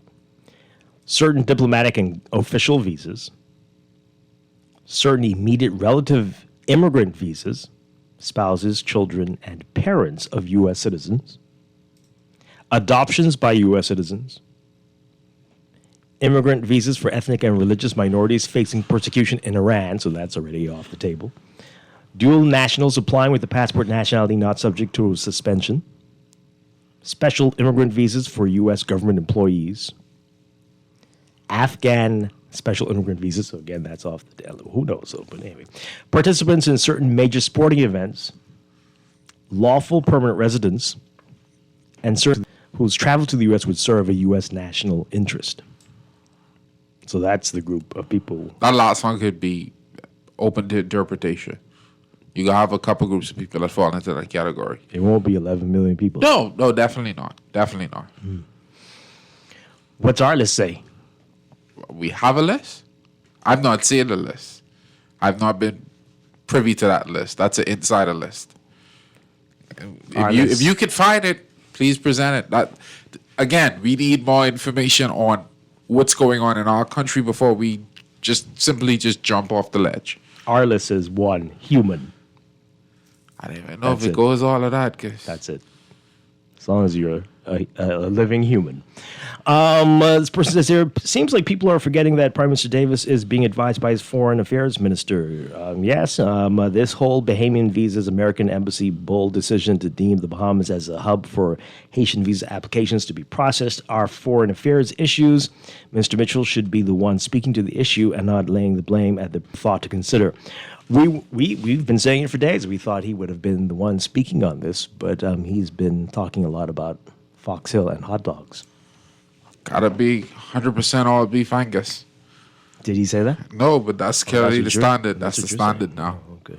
Has to be Angus 100% beef. Good morning, sir. You and your co-host. I really never understood the government's response to the U.S. Haitian visa statement. We have 3 flights going to Haiti weekly. All a Haitian has to do is apply for Bahamian visa and hop on one of those flights, land in Nassau like the other 200 on the flight, and proceed to the U.S. Embassy on the day of their appointment. No Bahamian government would know that's why they came here if they don't say. Indeed. If you are a Haitian national going to go on to the embassy, they should be staying at a major hotel. If not, their stay should be denied and not with if they don't have reservations confirmed. Okay. Do we know where all the others is staying? No. Is that a requirement? Maybe it is. I don't know. And this text here, I'm a grown Bahamian man, and honestly, I do cry tears for my country. We literally have 2.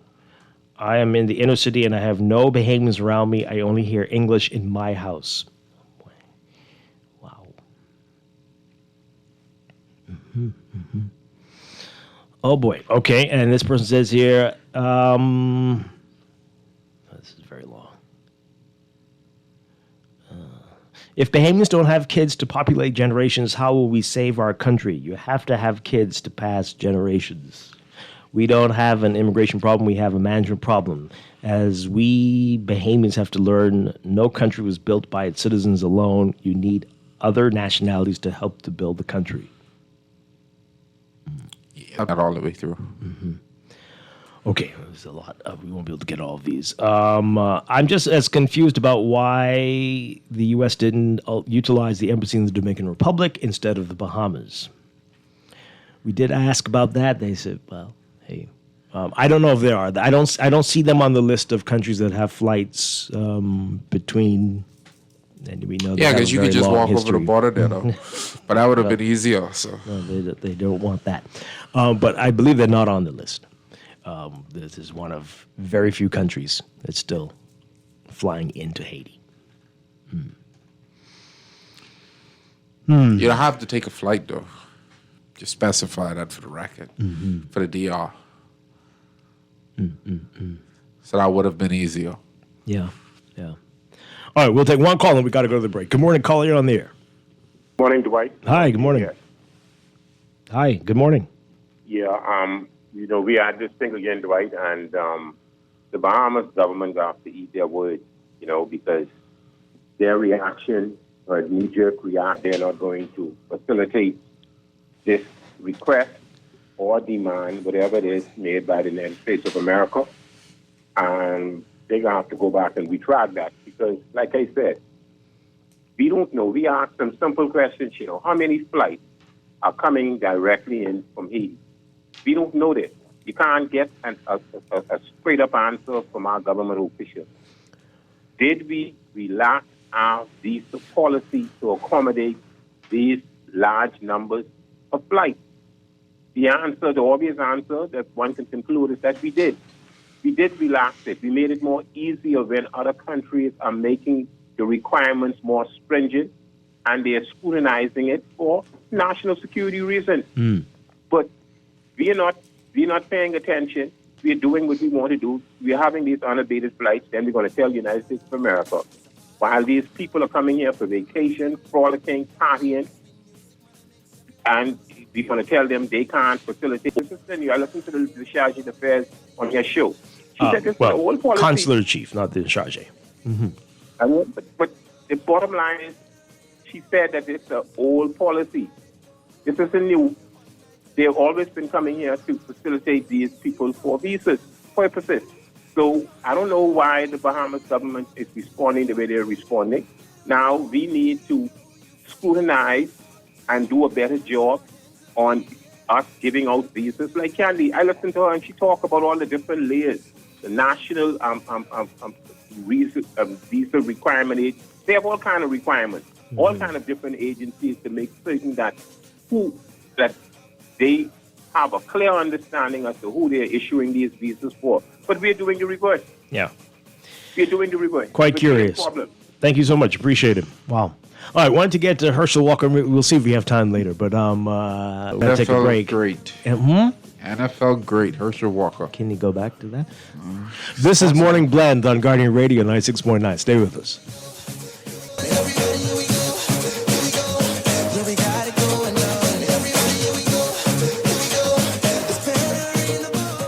Screws and Fasteners World, Balfour Avenue and Palm Beach Street, has those hard-to-find fasteners for you right now.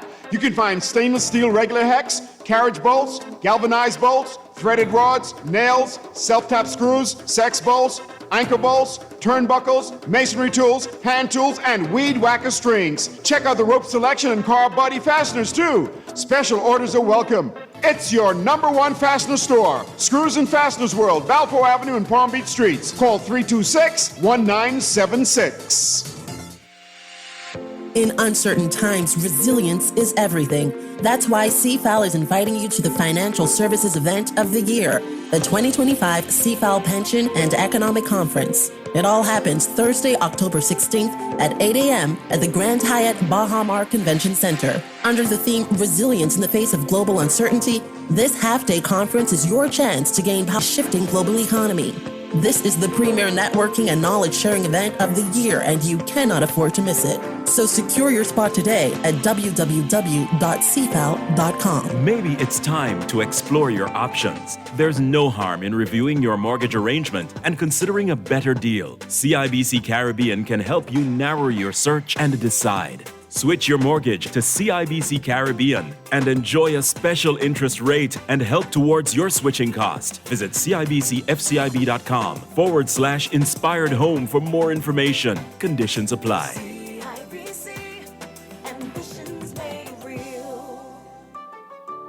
Don't shop at Sherwin-Williams then. Don't get the best service in the Bahamas then. The love is really, really strong in Sherwin-Williams. We don't just sell paint. We service you with a smile, good hearts, mind, soul, and body. And we love our customers as much as we love. Real talk. I'm not just saying this to impress myself. We love to go beyond with customer service. So they feel delighted to come in Sherwin-Williams because they know I can either see Dee Dee, or I can see Shelly, or one of our other wonderful staff members. We treat our customers with the respect of our boss because there are many paint companies they could choose to go to. No, baby. If they go to some other paint companies, so I gonna get this little thing at the end of the week. We want to make sure you get that little ting, Shelley. Come visit Shelley and Dee Dee at Sherwin-Williams Bahamas, and you'll surely find color in every day. No one likes a fender bender. Oh, man. From a little scratch to a full mashup, NUA Insurance has got you covered with auto insurance tailored to fit your needs and budget. For affordable rates with free on-site accident assistance, visit us online or in branch and just ask us. NUA Insurance. Ask us because we've got you covered. Hey, you upgraded to Sand Dollar Wallet 2.0 yet? No, but I heard the updated Sand Dollar app was launched. Boy, what you waiting on? There's self-onboarding, you can hide your balance, and a bunch of other features. And don't forget, you can send to and from your bank account for free. Really? Let me go download Wallet 2.0 and migrate then. Yeah, come, let me show you. This communication applies to the Central Bank Sand Dollar app only. Upgrade your Sand Dollar app experience today. Looking for insurance that fits your lifestyle and your budget? At Star General Insurance, we've got you covered. Whether it's motor insurance with flexible options for third-party liability and comprehensive coverage, or commercial insurance products that protect your business, we have choices you can afford. Own a home or renting? Our home insurance products have just what you need. And for the adventurers out there, we offer marine insurance too. Visit our website or social media pages for contact information and quotes. Star General, insurance made simple. Things may be tough, but Wendy's got you covered. Grab a day single or chicken sandwich with a junior fries and 16-ounce beverage for just $6.95. Why choose less from the other guys when you can get more? At Wendy's, we're providing bigger bites and better deals. So purchase your Tings Tough Value Meal today. Now available excluding the airport and food truck. Nothing beats a Chickchani challenge. On September 27th, we're bringing you a 5K course packed with 20 thrilling obstacles. Start and finish at Fusion Superplex with excitement all around. First time? No problem. Try the Chickchani Light version, built just for beginners. Got kids? Ages 3 to 7 can take on their very Chickchani Kids Challenge. And this year, we're turning 10. So grab your team, mark your calendar, and come celebrate with us. Visit chickchanichallenge.com to sign up today. Thanks to our sponsors Fusion Superplex, Guardian Radio 96.9, Kalina, RBC, Advantage Insurance, Party Pilots Rentals and Events, Fincastle Media Group, Powerade, Click, and Art of Graphics. This is Guardian Radio 96.9 FM. Streaming on GuardianTalkRadio.com and the Guardian Radio app, Nassau, Bahamas.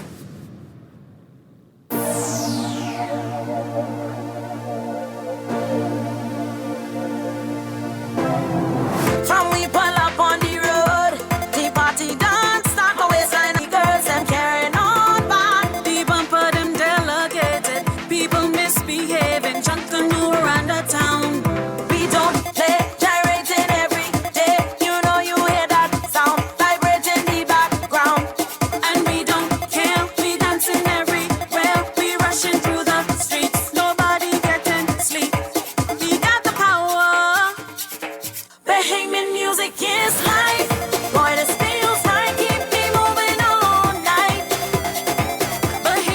We are back with Morning Blend on Guardian Radio 96.9. Dwight Strachan along with Ricardo Wells. Changing gears now, talking about the Lyford Key Foundations and the work that they do, the great work that they do.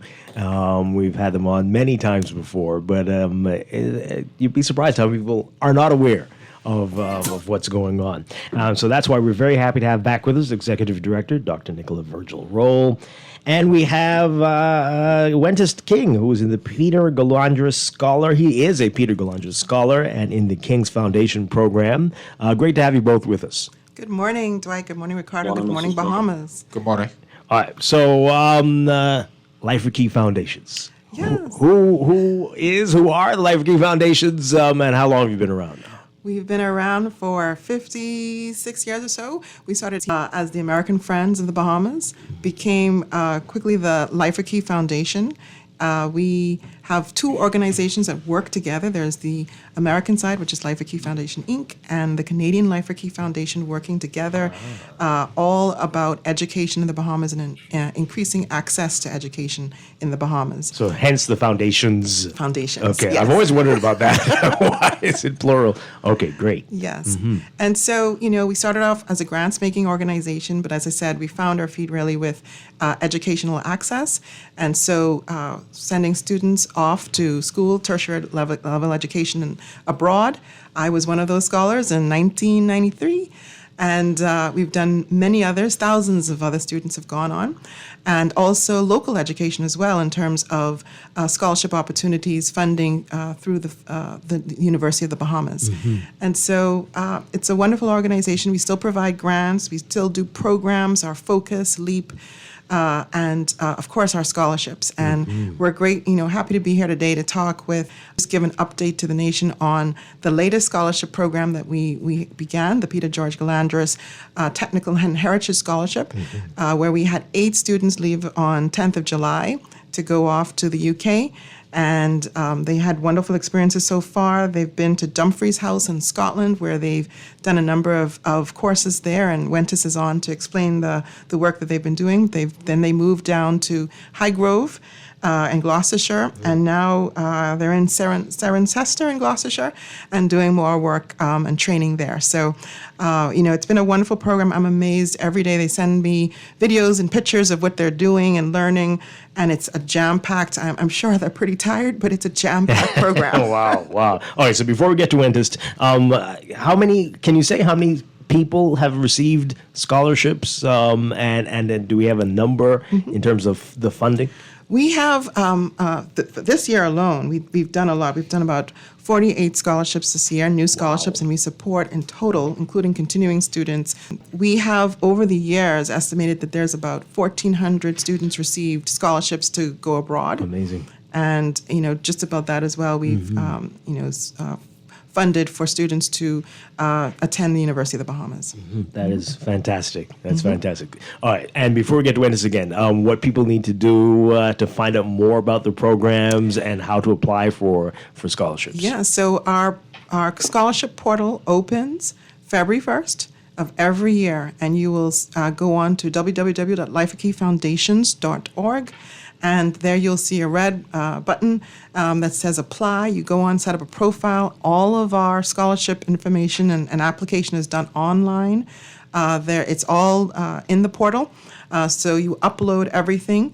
But what we advise students as they are applying now, get the information that you need. So you're going to be sending in a lot of things now to universities as you apply now. Just keep those in a folder on your computer so that you'll have those ready when you're making your scholarship applications. Yeah, and February's going to be here faster than Yes. you think.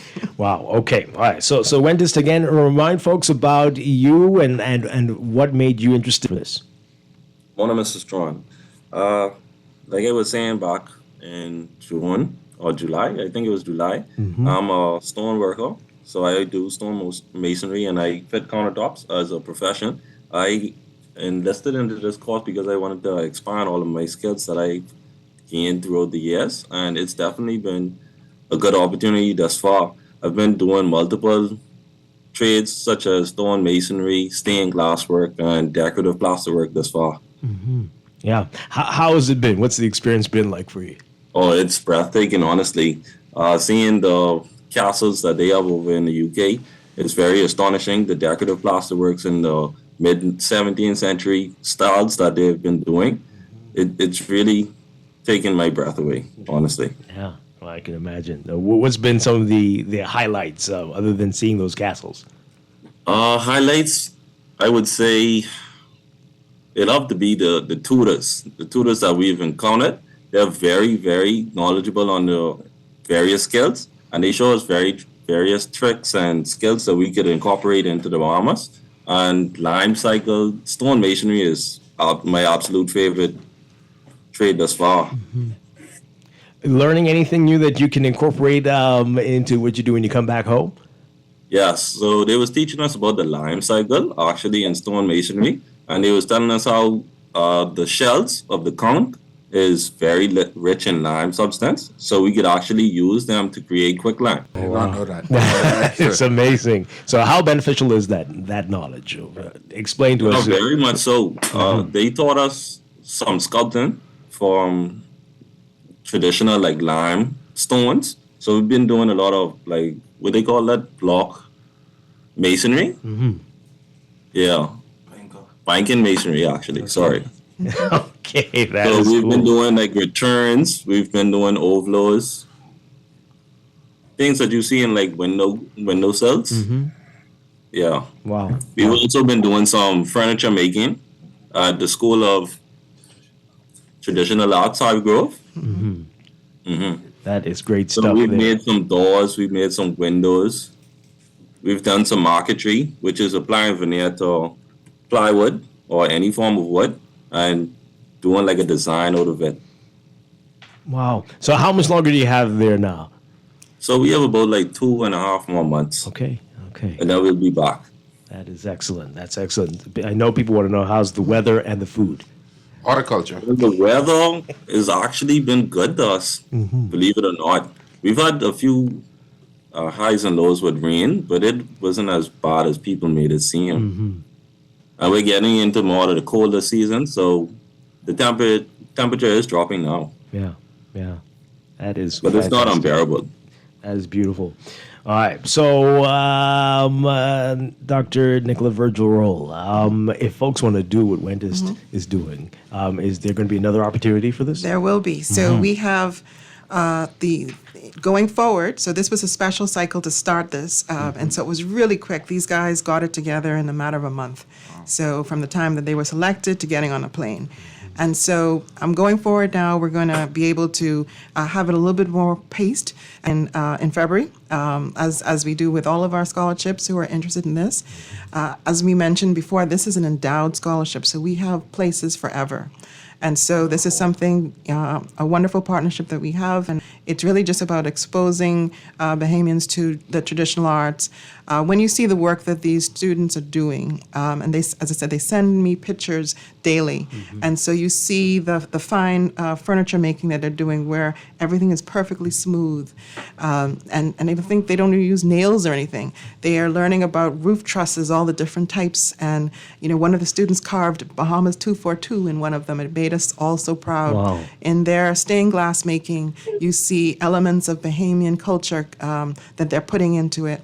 The students are also doing a lot of stone carving and wood carving as well, so they're going to be skilled with decorative skills so that they can enhance any homes that they're building in terms of these new skills there.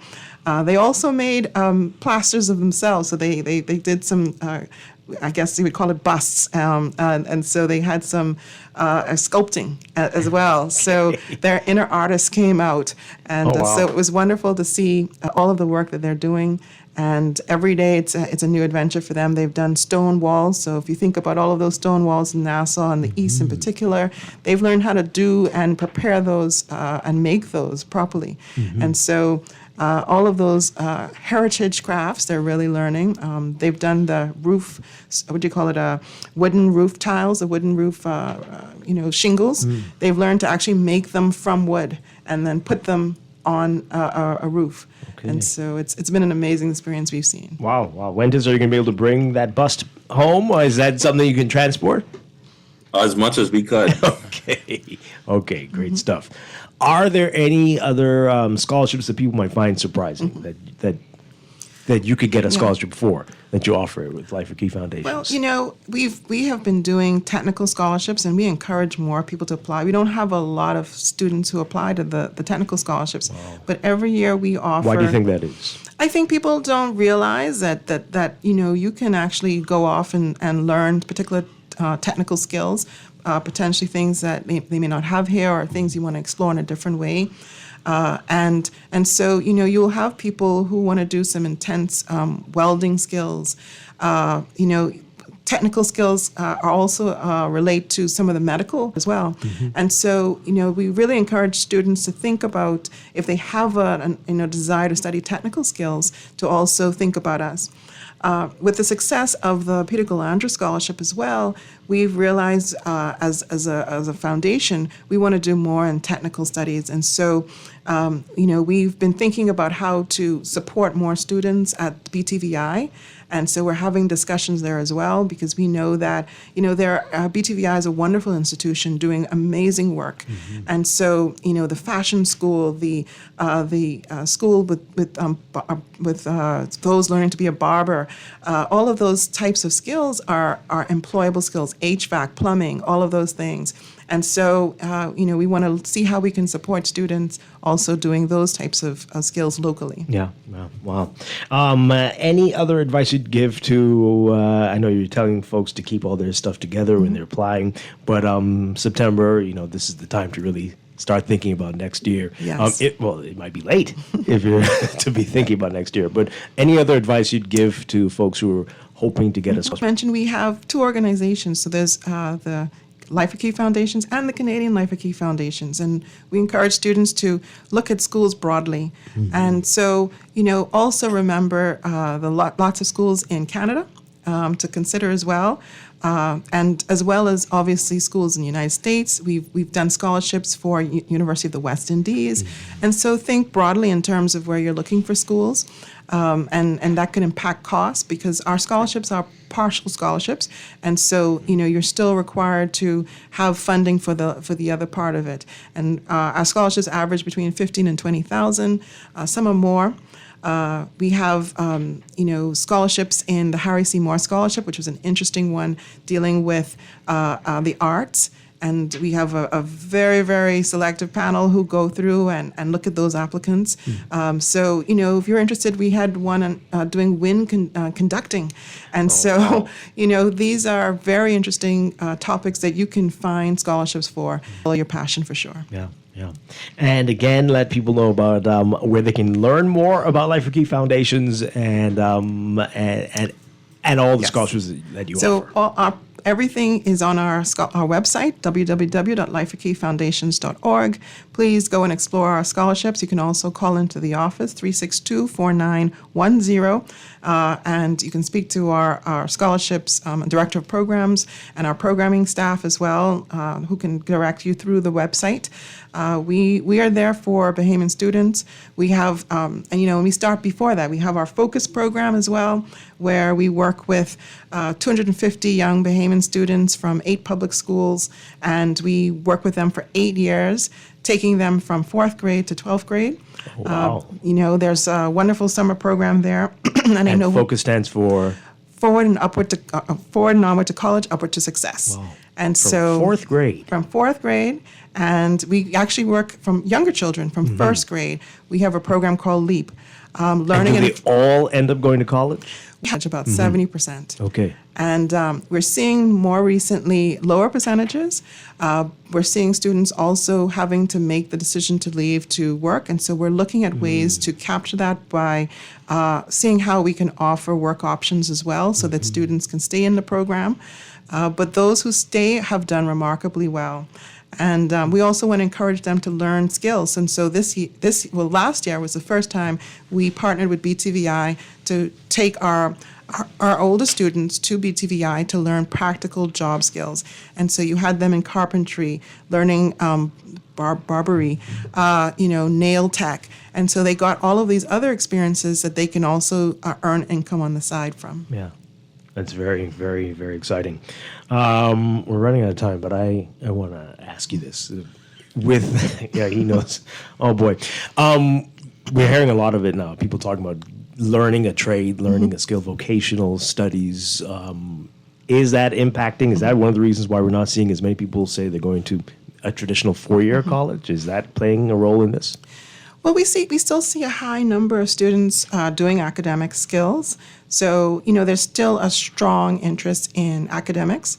But, we also, as I said, we saw the vision early on in the foundation that technical skill is just as important as academic skill. So we've always supported technical and vocational training. And so it's something where I think students just need exposure to it and to find their true passion and then follow that and get the training they need to be the best in the professions that they choose. Yeah, I've always held the belief that skill and vocational studies at the high school level, not just wait till they get to the level of a BTVI, not to knock any of those programs. I feel like in terms of cosmetology, barbery, she shared, the electrical studies. All of that could be done in whether after school programs like technical cadets that once existed. All of that can happen at that level. We don't have to wait until they just fall into, hey, we didn't make it into UB or it can be done at the high school level. Yeah. And Wentis, for those listening and saying, I want to do what he's doing, what would you say to folks who are thinking about applying for this next year? I think they should definitely apply to this. Yeah. Any advice you'd give them? Advice I'd give them, definitely be prepared for the weather. I'm not sure exactly if it'll be the same in their entry. Additional to that, I think they should read up as much as possible on the types of buildings that we have to restore inside Nassau. Yeah. Can I ask him, what's been your favorite dish while you're in London? Well, Fish and chips, okay. without a doubt. Oh, wow. Yeah. Do you enjoy the mushy peas that comes along with it? No. Okay. Okay. All right, Wendy's King, thank you so much, Dr. Nicola Virgil Roll. Always a pleasure seeing you. And keep up the great work that you all are doing at Life for Key Foundations. Thank you very much. Thank you. All right, we're going to break for news and be back with the Morning Blend Business. This is Guardian Radio 96.9. Stay with us. You should know I'm a Bahamian from the Bahamas. It's the place you vacation. Islam domino every occasion. If I did it over, I wouldn't change it. 'Cause this is who the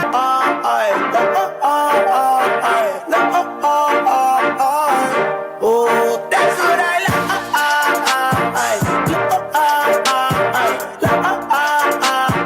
This is Guardian Radio 96.9 FM, streaming on GuardianTalkRadio.com and the Guardian Radio app, Nassau, Bahamas. The views and opinions of the hosts and guests are their own and do not necessarily reflect the views of the management and staff of Guardian Radio. Wake up, it's a new day. Wake up, it's a new day.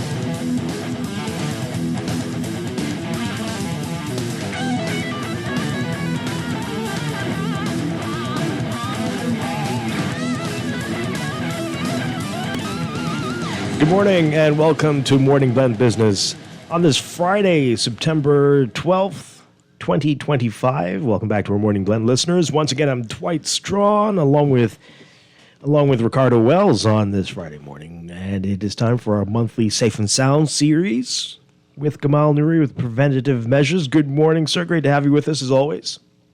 Good morning, Dwight. Good morning, Bahamas. I hope everybody is well. Yes, indeed. So this is an interesting one today. We're talking about emergency preparedness in schools and building safer learning environments. Very timely, especially with the start of the school year. Well, you tell us why you wanted to talk about this today. Well, initially, like you said, right, it's the beginning of the school year, and we, as parents, guardians, family members, we're making preparations for our kids to get to and from school. But we have to be real, and again, if we refer to the incident that occurred, I think now that's about 2 days ago on Wednesday. But the incident regarding that assassination was done at a school, regardless of any potential opinions on what occurred to the individual. Mm-hmm. It occurred on a campus at a university. We respond as parents, guardians to incidents, violent incidents, or emergency incidents that may occur on campus, and we have to now get ourselves to that location and make sure we can secure our loved ones. So, right. So definitely, it is something that is real as we see it occurring from extreme incidents like what occurred on that university campus to fights in schools, to disruptive behavior in schools that may require schools to be locked down or evacuated, to fires, to bomb threats, things of that sort. What is the role of the school? What are they doing about it? And certainly, how does the parent respond? Okay. All right. So we're going to be talking about all of those different scenarios today. Since you brought up, let's talk about violence. I know the Ministry of Education officials are bragging that they've seen a downward trend in terms of school violence. But you know, God forbid, incidents happen. Let's talk about that and from the various perspectives, what the children, the students should be doing, the school officials, administrators, and parents, what they need to keep in mind. But certainly, Ministry of Education with regards to, they have implemented what they call a school resource officer, where police have now been engaged on the campus to assist in managing, violent issues, or even safety issues. So I'm certain that decline could be attributed to that program and what has been seen and how that develops. Now, the concern obviously is that a long-term effective program? Does that actually impact the culture moving forward? I think we sometimes, put the band-aids on these situations and not really addressing the whole change culture in reducing violence or reducing poor behavior. So yes, having the police on campus may have an immediate impact, but is that something sustainable? Is that something that we're going to do for the next 10, 15 years? If violence or, if the location changes, maybe now there's violence at events or at some other incident, do we have to pull those officers from the school to send them there? So temporary solutions, but we have a long-term cultural problem as it relates to that. Yeah. Yeah. So, what would you say to administrators, school officials, teachers? What do they need to keep in mind? But let's start with the parent, because we often put this responsibility on the school, right, or on that institution, on this business or whatever. But because if I'm sending my child to a particular educational facility, right, and I say facility, I'm responsible to make sure that they're doing what they need to do. So let's not start. I prefer to restart. Okay, So I hear you. As simple as have you met the teacher? Have you met the administrator? Have you asked for that meeting and to get a feel, to get an understanding of what's happening? Or are we raising these questions in PTA, the parent-teacher meeting that I think usually should be starting around this time. Usually after the second or third week, we see those forms starting to come out, where now we want to meet with the parents and the teachers want to meet. Are we as it relates to what is your plan in the event there is an emergency on your campus? And tell me what the plan is. And if you hear, our school is safe, that's not a realistic approach, because your school may be safe, but you may be in a neighborhood, or an incident might spill over onto your campus. So the safety of your campus may be at a tier 1, but the neighborhood, the environment that your campus is in, may be a different scenario. That's every campus in Nassau. Say again? That's every campus in Nassau. Potentially every campus in Nassau. But again, that's the question that we need to ask. Okay, so your school is going to call the institution's name. I have seen where a particular institution has increased the security guard presence almost 300%. I was amazed. I had to ask, did something happen? Whoa. What triggered this? And the answer, we're taking precautions. And I was like, yeah, I know the Bahamian culture. We're very reactive. Was that like the end of the school year or like the close of a term or something? This was actually coming towards the end of the what is it, the spring, winter semester, yes. Okay. So yes. So I saw that increase, and this is a private institution. Yeah. Where you saw throughout the day the security presence increased almost 200%. Wow. Or more, and it was very interesting. That particular institution. Well, even from my time towards the end of the term, a lot of foolishness would pop off. So perhaps they are learning from past mistakes. And I agree with you, Dwight, and I wouldn't go back as far as my time, right? But from then, right. From time, we know when these things start to peak, and certainly the environment. Now, this is why I mentioned earlier about short-term solutions versus long-term solutions.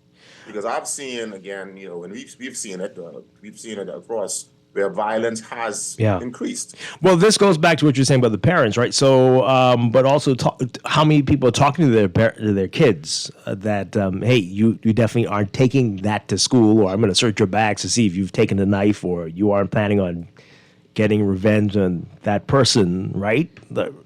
Exactly, Dwight. And that's again goes back to the parent. What is the parent doing with that child to educate them on, how to manage their aggression, how to escalate a situation where they may have been picked on or they're being bullied, and how they escalate that, and certainly addressing that with the school, that my child is complaining about another student, perhaps even, that another student is being overly aggressive, and that they're not being addressed, because again, those things escalate.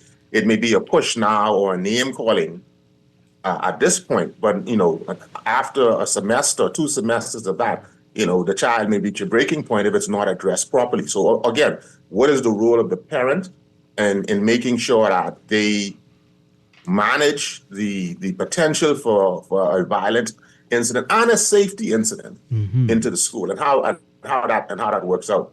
Yeah. Okay, so that's parents. And what about other folks, students, administrators, teachers? What should they be doing?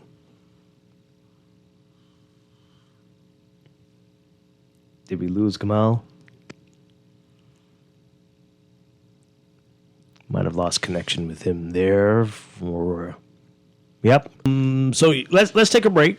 Let's take a break and see if we can reestablish connection with Kamal Nuri, and we'll pick up this story, this discussion, a lot to talk about emergency preparedness in schools in this Safe and Sound segment here on Morning Blend Business. Stay with us, folks. We'll be back, and hopefully we'll be back with Gamal in just a bit. This is Morning Blend Business on Guardian Radio. Stay with us. This October, Bahama invites you to indulge your senses at the Culinary and Arts Festival, where world-class flavors meet breathtaking creativity in the heart of the Bahamas. Join us October 22nd through 26th for an unction featuring culinary legends Marcus Samuelson, Dario Zucchini, Simeon Hall Jr., and Scott Conant, alongside a vibrant lineup of chefs and mixologists. Explore captivating art installations, interactive workshops, and live performances, all set against the stunning backdrop of Nassau's premier luxury resort. From curated tasting events to beachfront feasts and immersive gallery experiences, this is more than a festival. It's a feast for the soul. Tickets and packages are going fast. Visit bahamar.com to reserve your spot at the Culinary and Arts Festival at Bahamar, where taste and talent take center stage. In uncertain times, resilience is everything. That's why CFAL is inviting you to the Financial Services the 2025 CFAL Pension and Economic Conference. It all happens Thursday, October 16th at 8 a.m. at the Grand Hyatt Bahamar Convention Center. Under the theme Resilience in the Face of Global Uncertainty, this half-day conference is your chance to gain powerful insights on navigating today's shifting global economy. This is the premier networking and knowledge-sharing event of the year, and you cannot afford to miss it. So secure.cfal.com.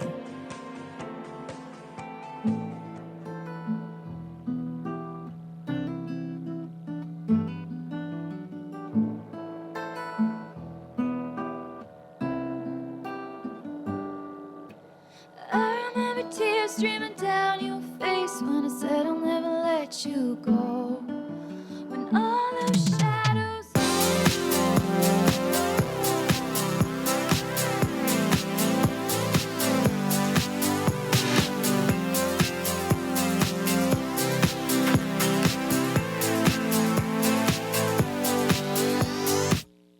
I could lift you up, I could show you what you want to see and take you where you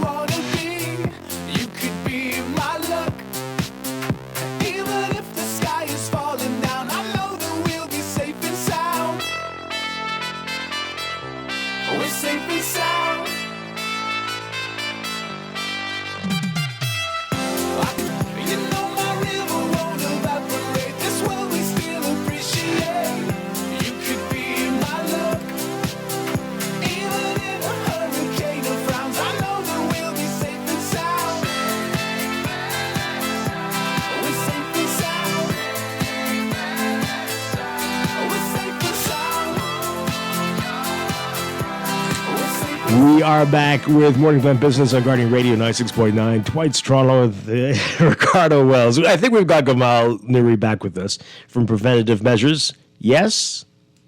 I am here. Okay, here we go. I was a little nervous just now. Yeah. All right, so, sorry about that. I was asking about, you talked about what parents should do, what should students and teachers and administrators at schools do in terms of violence on campus? Well, it all begins with a risk assessment. You have to know the culture, the environment of your school, and ensure that you now are able to develop plans. And so the next step would be based on the risk assessment. What exposure does my school have, my institution has, the location, my operating hours? Am I dealing with primary school students? Am I dealing with kindergarten students? Am I dealing with junior schools? Up to universities? All of those are different cultures, different types of responsibility. Whereas in a high school, you can, give students directions and they can evacuate to a predetermined location. In a daycare center or a kindergarten, you have to physically take those kids along and ensure that they stay focused and stay aligned. So there are different risks associated based on the type of school and obviously the location of the school. How big is the school's campus? In some instances we see a lot of new schools developing and the campus is extremely small. And where now, so students will have to evacuate off of campus, perhaps even roadway. So all of these things you have to, assess and determine how we're going to ensure that we get our kids safely from the danger without exposing them to another type of danger. Right. So all of these things you have to do via risk assessment. Wow. So I'm not insinuating that you have an arrangement with the government, but I'm curious. From your professional standpoint, how much of this dialogue do you actually think is happening at the Ministry of Education level or the Ministry of National Security level to ensure that these things are met? I'm not saying that you're employed by them to do just this. I'm just saying from your professional expertise, how much of this do you think is being done? Like I mentioned earlier, they do lean very heavily, Ministry of Education leans very heavily on the police.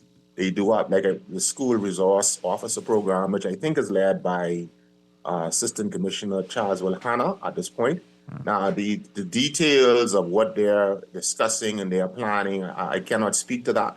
I know from my private clients who are, for the most part, private institutions, we definitely go into that detail. So I know there is activity, there is some on what is being focused on. I can't speak to that from a Ministry of Education standpoint, but they do utilize the School Resource Officer program, which is led by the Royal Bahamas Police Force. I already get in trouble once today for insinuating what's happening on school campuses. So let me say this and just I remember as a kid we would do like fire drills. We would do those sorts of things. Is that still a thing in schools? Oh, as far as I'm aware, yes. Okay. Again, let me say, as far as I'm aware, with my clients and private, some of the private institutions, I cannot say so much for government institutions. I'm sure it is because this is one of the basic mechanisms that are in place. And like I said, obviously, a fire drill in a high school is going to differ than a fire drill in a primary school and a fire drill in a daycare center. Those drills are going to differ tremendously. In some instances, in a kindergarten, a daycare center, you have to lift kids out. How are you going to get those kids out? You're going to have to lift some of those kids out and take them to a safe environment. In a high school, you just give that instruction. This is your rendezvous point, and you do that. So certainly, I think that's rudimentary. But risks and threats have changed. Your fire drill versus a bomb threat versus a active violent person on the campus. Now you don't evacuate. Now you need to shelter in place. So that changes again. Are those drills occurring? I've seen recently, some institutions have made that attempt, but again, it varies across the educational platform. Yeah, right. And again, based on your current clientele, how far have we gone when it comes to what we're preparing school students? Question. I'm glad you said that. Right. What we use a program called AVERT, the Active Violence Emergency Response Training Program. And so what AVERT does, it goes from that different evacuation, shelter in place types all the way to bleed control. So in the event there is someone who got shot, someone who got stabbed, there's some loss of blood occurring. So it's essentially a life safety course, not a full-fledged first aid course, but it certainly says, hey, that student, that parent, that teacher, someone got stabbed. And so AVERT does what we call bleed control, basic life safety. So that's how far my program takes it. Because we understand that, hey, if there's violence, there's a potential for injury. Someone can get a life-threatening injury, and waiting for emergency medical services based on where your school is, based on the time of day, that could be the difference between life and death. But if you understand basic bleed control protocols, then you can be a bit more proactive in reducing the potential for loss of life. Wow. So that's how far my program goes. Active Violence Emergency Response Training, AVERT, is the name of the program. And I think every institution has to bring that into play, because we've seen where students are now bringing weapons on. There's, if it's just a slip and fall, what do you do? And again, just from your space of expertise, is there a special arrangement that schools normally have with our law enforcement agencies and our EMS programs to ensure that if something, whether it's on the campus, in the immediate areas surrounding the campus, that they have the proper response time? Is that something that protocol has established? No, because again, I'm certain that the police would give an incident at a school, or they would give it priority. But to say there's some service level agreement or some prearranged agreement, no. There is an obvious cultural priority for kids. So if there's something happening at a school, I'm confident that the police would give that a top tier priority. But to say if there's something in writing or an agreement, not as far as I'm aware, no. And again, that goes back to what that just reinforces the point where the school and the parent have a responsibility to ensure that the environment is safe, because there's no 100%. It's like, you have full care and custody of a child. You can't relay that to another entity. As good as their intentions may be, that is your responsibility when that minor comes onto your campus. You can't relay that to another outside third party, as good as their intentions may be. I had to ask, because I know we shot on EMTs, we shot on EMSs, we shot on all these ambulance. No, that's why I had to ask, because that's Providence. So imagine a school on a family island. So we saw what the situation is with the fire, fire engines. All of these things make you wonder, hey, if something was to happen on a campus, setting ourselves up to be in more danger. Like, how are we planning for these sorts of things? And again, to the point, that's why the responsibility has to fall back to the primary caregiver, the person who has custody and care of that minor, and even more so to the parent. Because I'm now on a family island, what is this school going to do in regard if there's a fire, if there's some violent incident? And we cannot be naive to say, oh, this is the family island, there's no violence here. For the most part, but there's violence everywhere. And we don't know who's coming, who's visiting the island. We don't know their mental condition. There's so many different triggers that could cause something that may not be at like I said, your school may be safe, but something may spill onto your campus because of what's happening in the neighborhood. Yeah. Now, this is something that I don't know if many people think about. Cyber risks. You mentioned bullying earlier when we talked about, dealing with these beefs at the end of the term in the past, but there's cyberbullying every day, all year round. Let's talk about that, and when it gets to the point where this is an emergency. Let's explain that. Well, certainly, how the exposure the child has to devices. Many schools they limit or eliminate devices, private devices on campus. So in many instances, you would see where cyberbullying or cyber predatory action may be something spilling over from the child's exposure off of now spill on, and it's spilled into the campus because of what occurred off campus.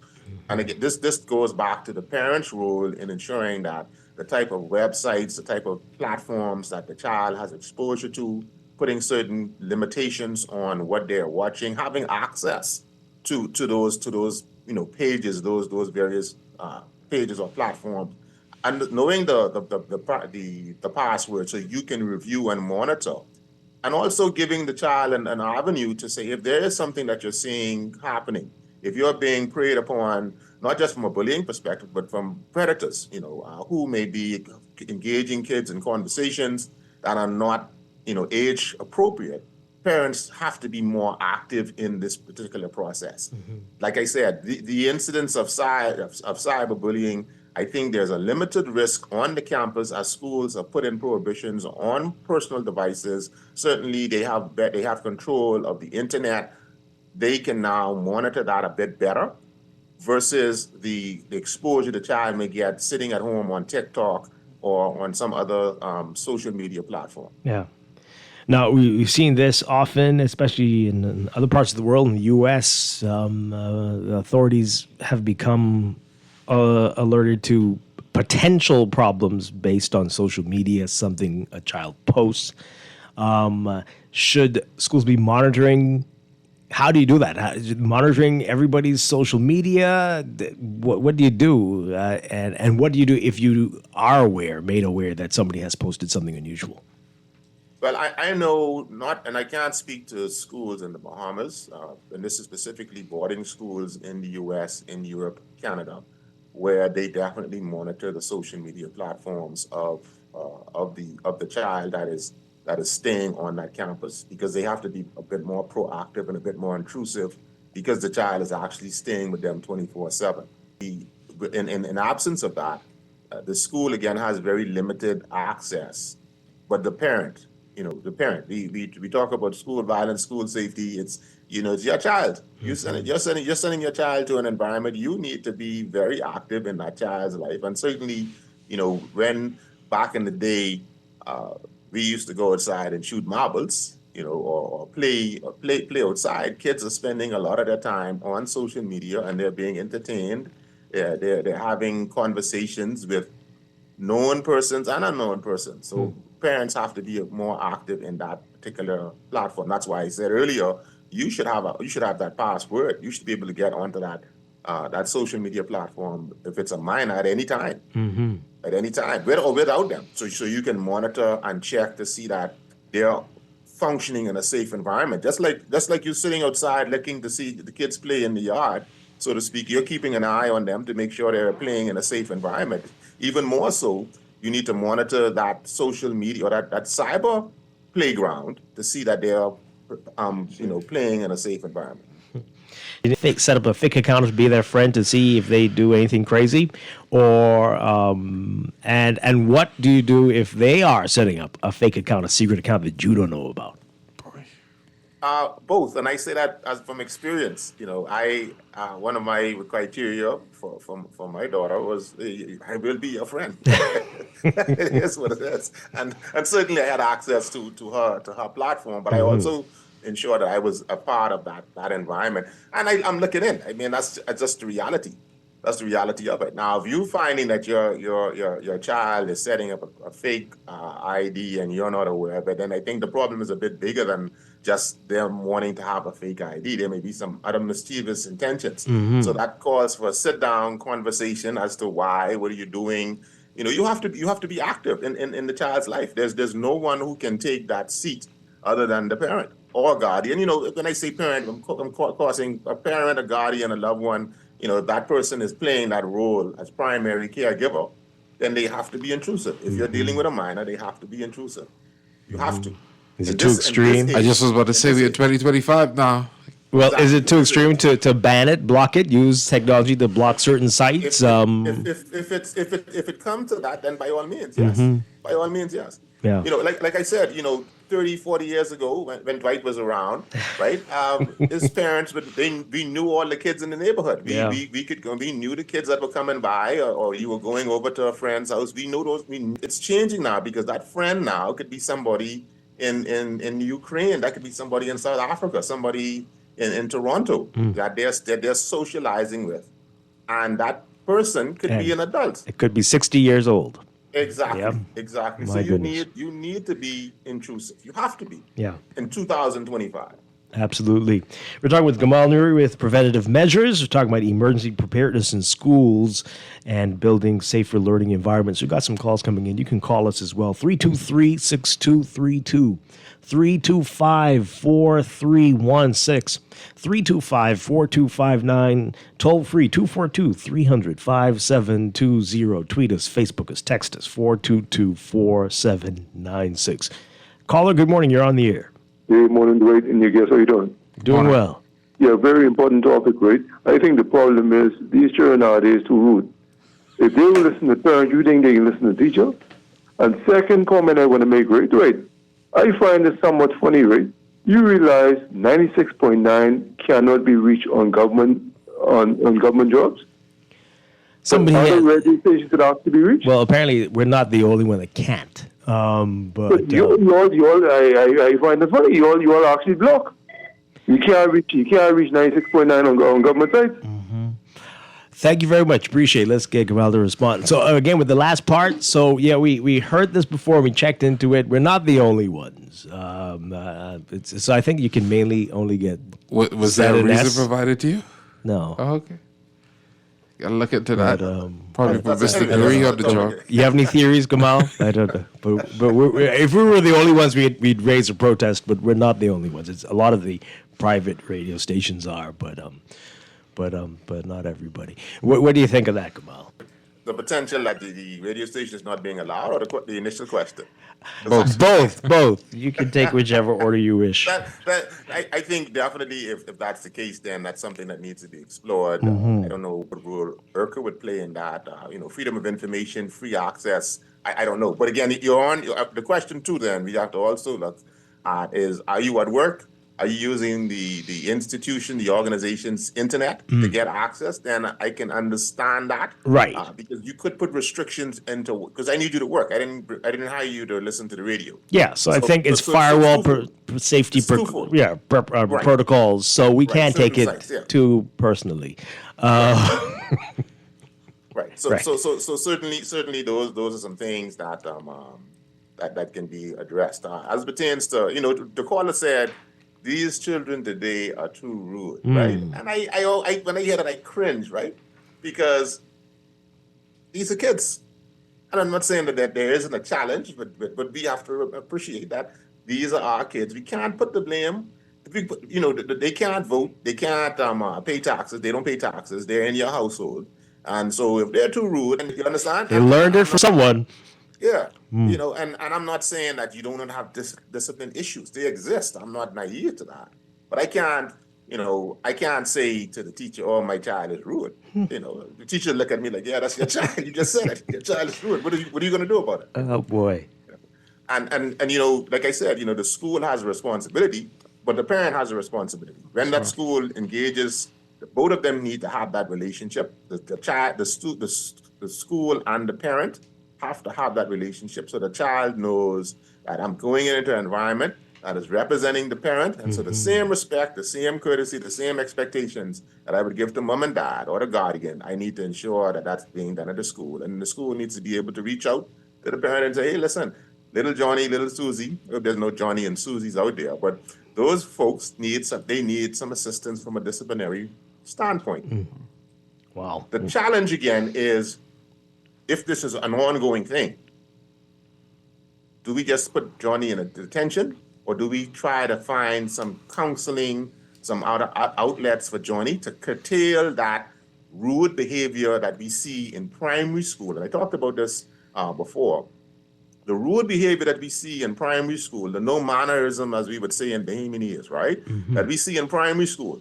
If we don't curtail that in primary school, unfortunately, there's a potential for little Johnny to be a murderer, a robber, a raper when he gets older. Yeah. And that's and we're seeing that. We're seeing that. The stats are there.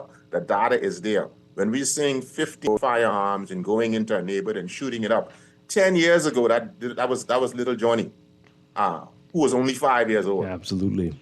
That didn't just start at 14 or 15. Yeah. So that's what we need to check. Long-term solutions. Yeah. Long-term solutions. So I want to revisit something we talked about last month. But before we do, any final words of advice to everybody? Again, parents, students, teachers, administrators about this topic, emergency preparedness in schools, especially as we are still in the rainy season, still in the hurricane season. Any final words on this?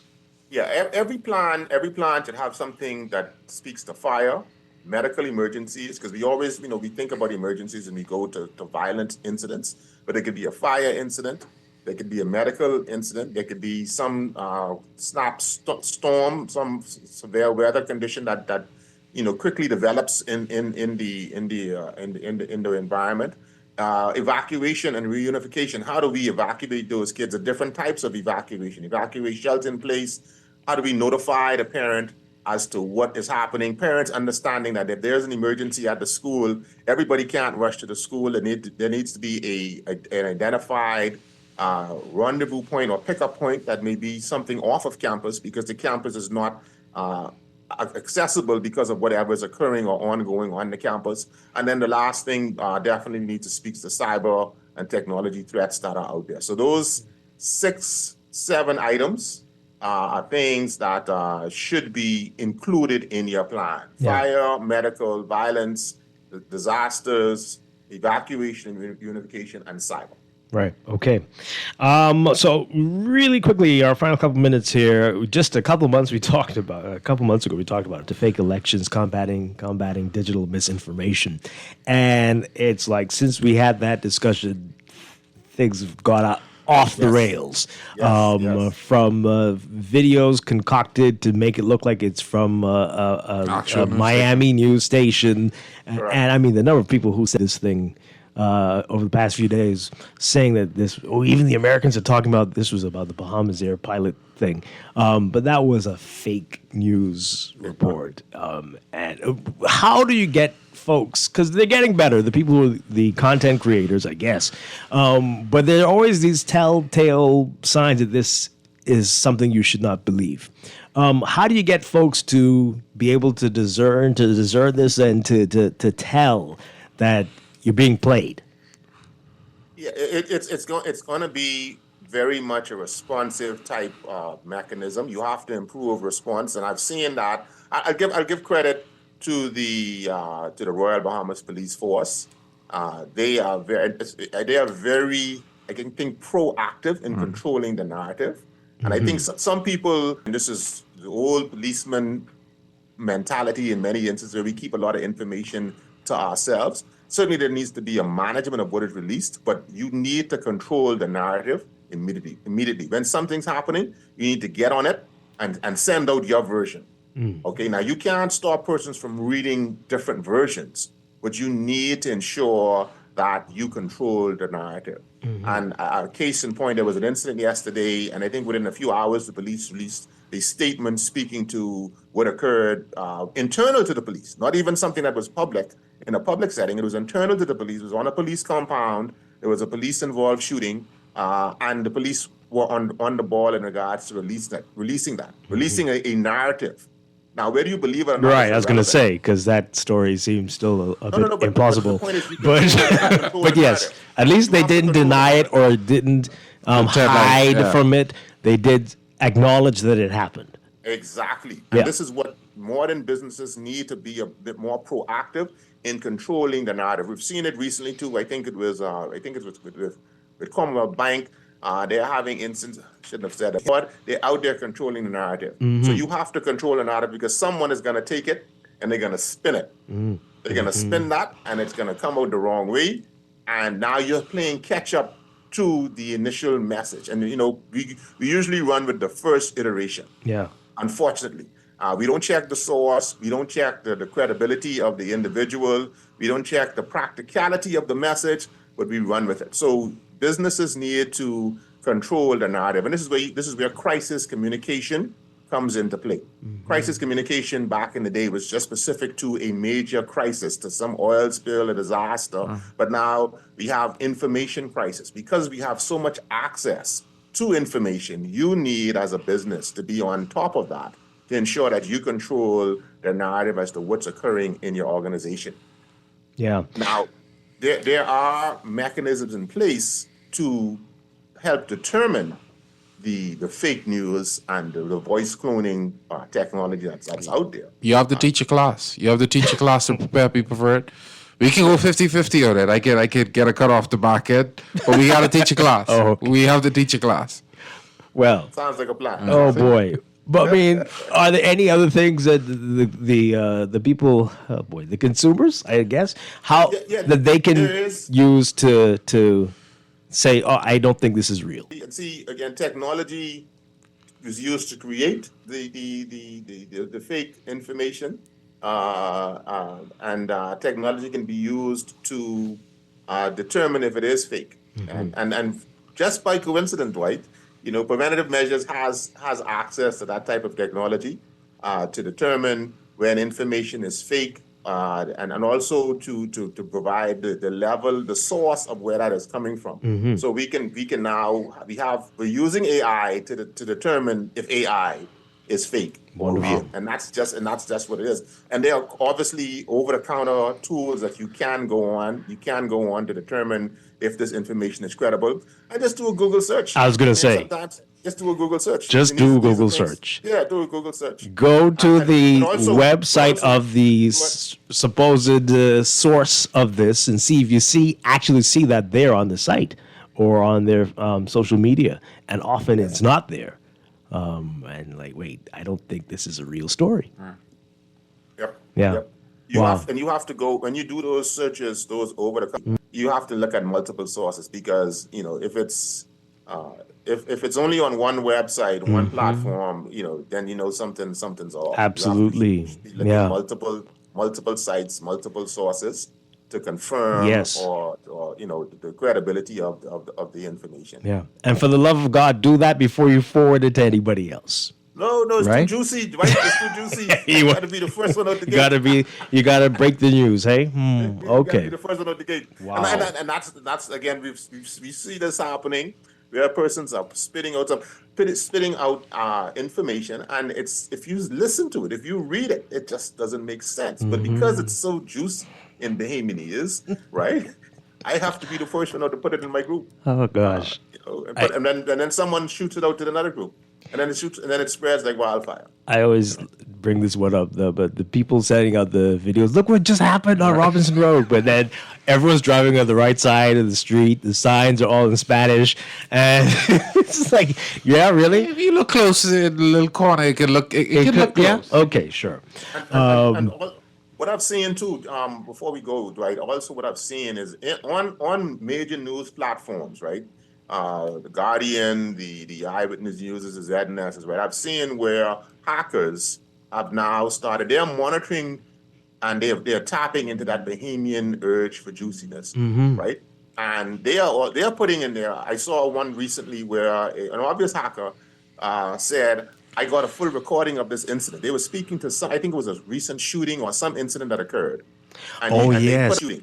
Yeah. And obviously that was an attempt to get into infiltrate someone's social media account because they understand that we want to get news. We want to get information. I guarantee you very common now. Yeah. Somebody on it could click that link. Exactly. And you only need 5 or 6 of them to click the link because now I can take over your account and I can manipulate that into other areas. So definitely you have to be careful of even on official sites as to the different persons speaking in the commentary and asking you to click onto a link because they have a video or they have a voice note or they have the inside story. Mike. So you have to be careful as consumers because that is occurring. Yeah. So look at that. The most dangerous place in the whole world could be right in your bedroom or your bathroom while you are looking at your phone.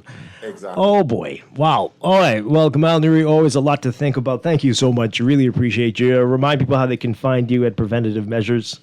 But Preventative Measures is on all of the social media platforms. Also, you can reach out to me, Kamal Nuri. I can be reached on all of the platforms and also at 357-9949. And soon directly our Saturday classes. Say again? And soon directly our Saturday classes. All right, so you'll have some conversations off here. Okay. All right. Thank you very much. We're going to take a very quick break and then be back to wrap things up. This is Morning Blend Business on Guardian Radio 96.9, our Safe and Sound series. Stay with us. We're safe and sound. In uncertain times, resilience is everything. That's why CFAL is inviting you to the Financial Services Event of the Year, the 2025 CFAL Pension and Economic Conference. It all happens Thursday, October 16th at 8 a.m. at the Grand Hyatt Baha Mar Convenience. In the face of global uncertainty, this half-day conference is your chance to gain powerful insights on navigating today's shifting global economy. This is the premier networking and knowledge-sharing event of the year, and you cannot afford to miss it. So secure your spot today at www.cfal.com. Starbucks Bahamas is the place you need to be.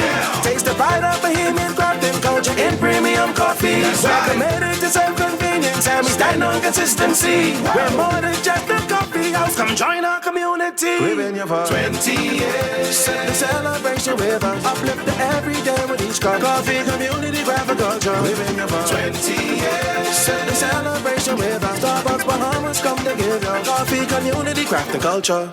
This is Guardian Radio 96.9 FM, streaming on GuardianTalkRadio.com and the Guardian Radio app, Nassau, Bahamas.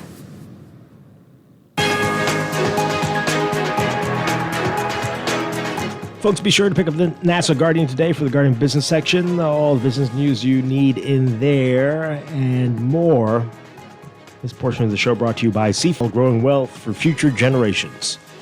That is going to do it for us today. Ricardo Wells, thank you very much for being here today. Appreciate it. And again, you've got the Accredited tomorrow morning. 11 a.m. jumping into the week 1 of the NFL season and previewing week 2. Well, we had the first week 2 game last night, but we're going to get into week 2. Another week of losses for the Dolphins? Of course. Yeah. Okay. We'll be listening 11 o'clock with more Morning Blend and Morning Blend Business right here on Guardian Radio 96.9. Dwight Strachan of a great one. Stay tuned for Aaron Green on the clock next.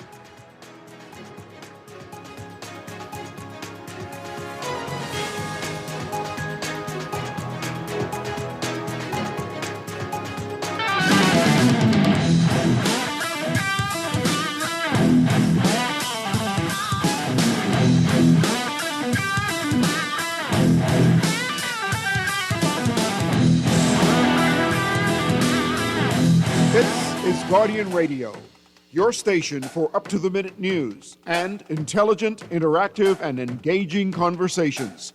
96.9 FM.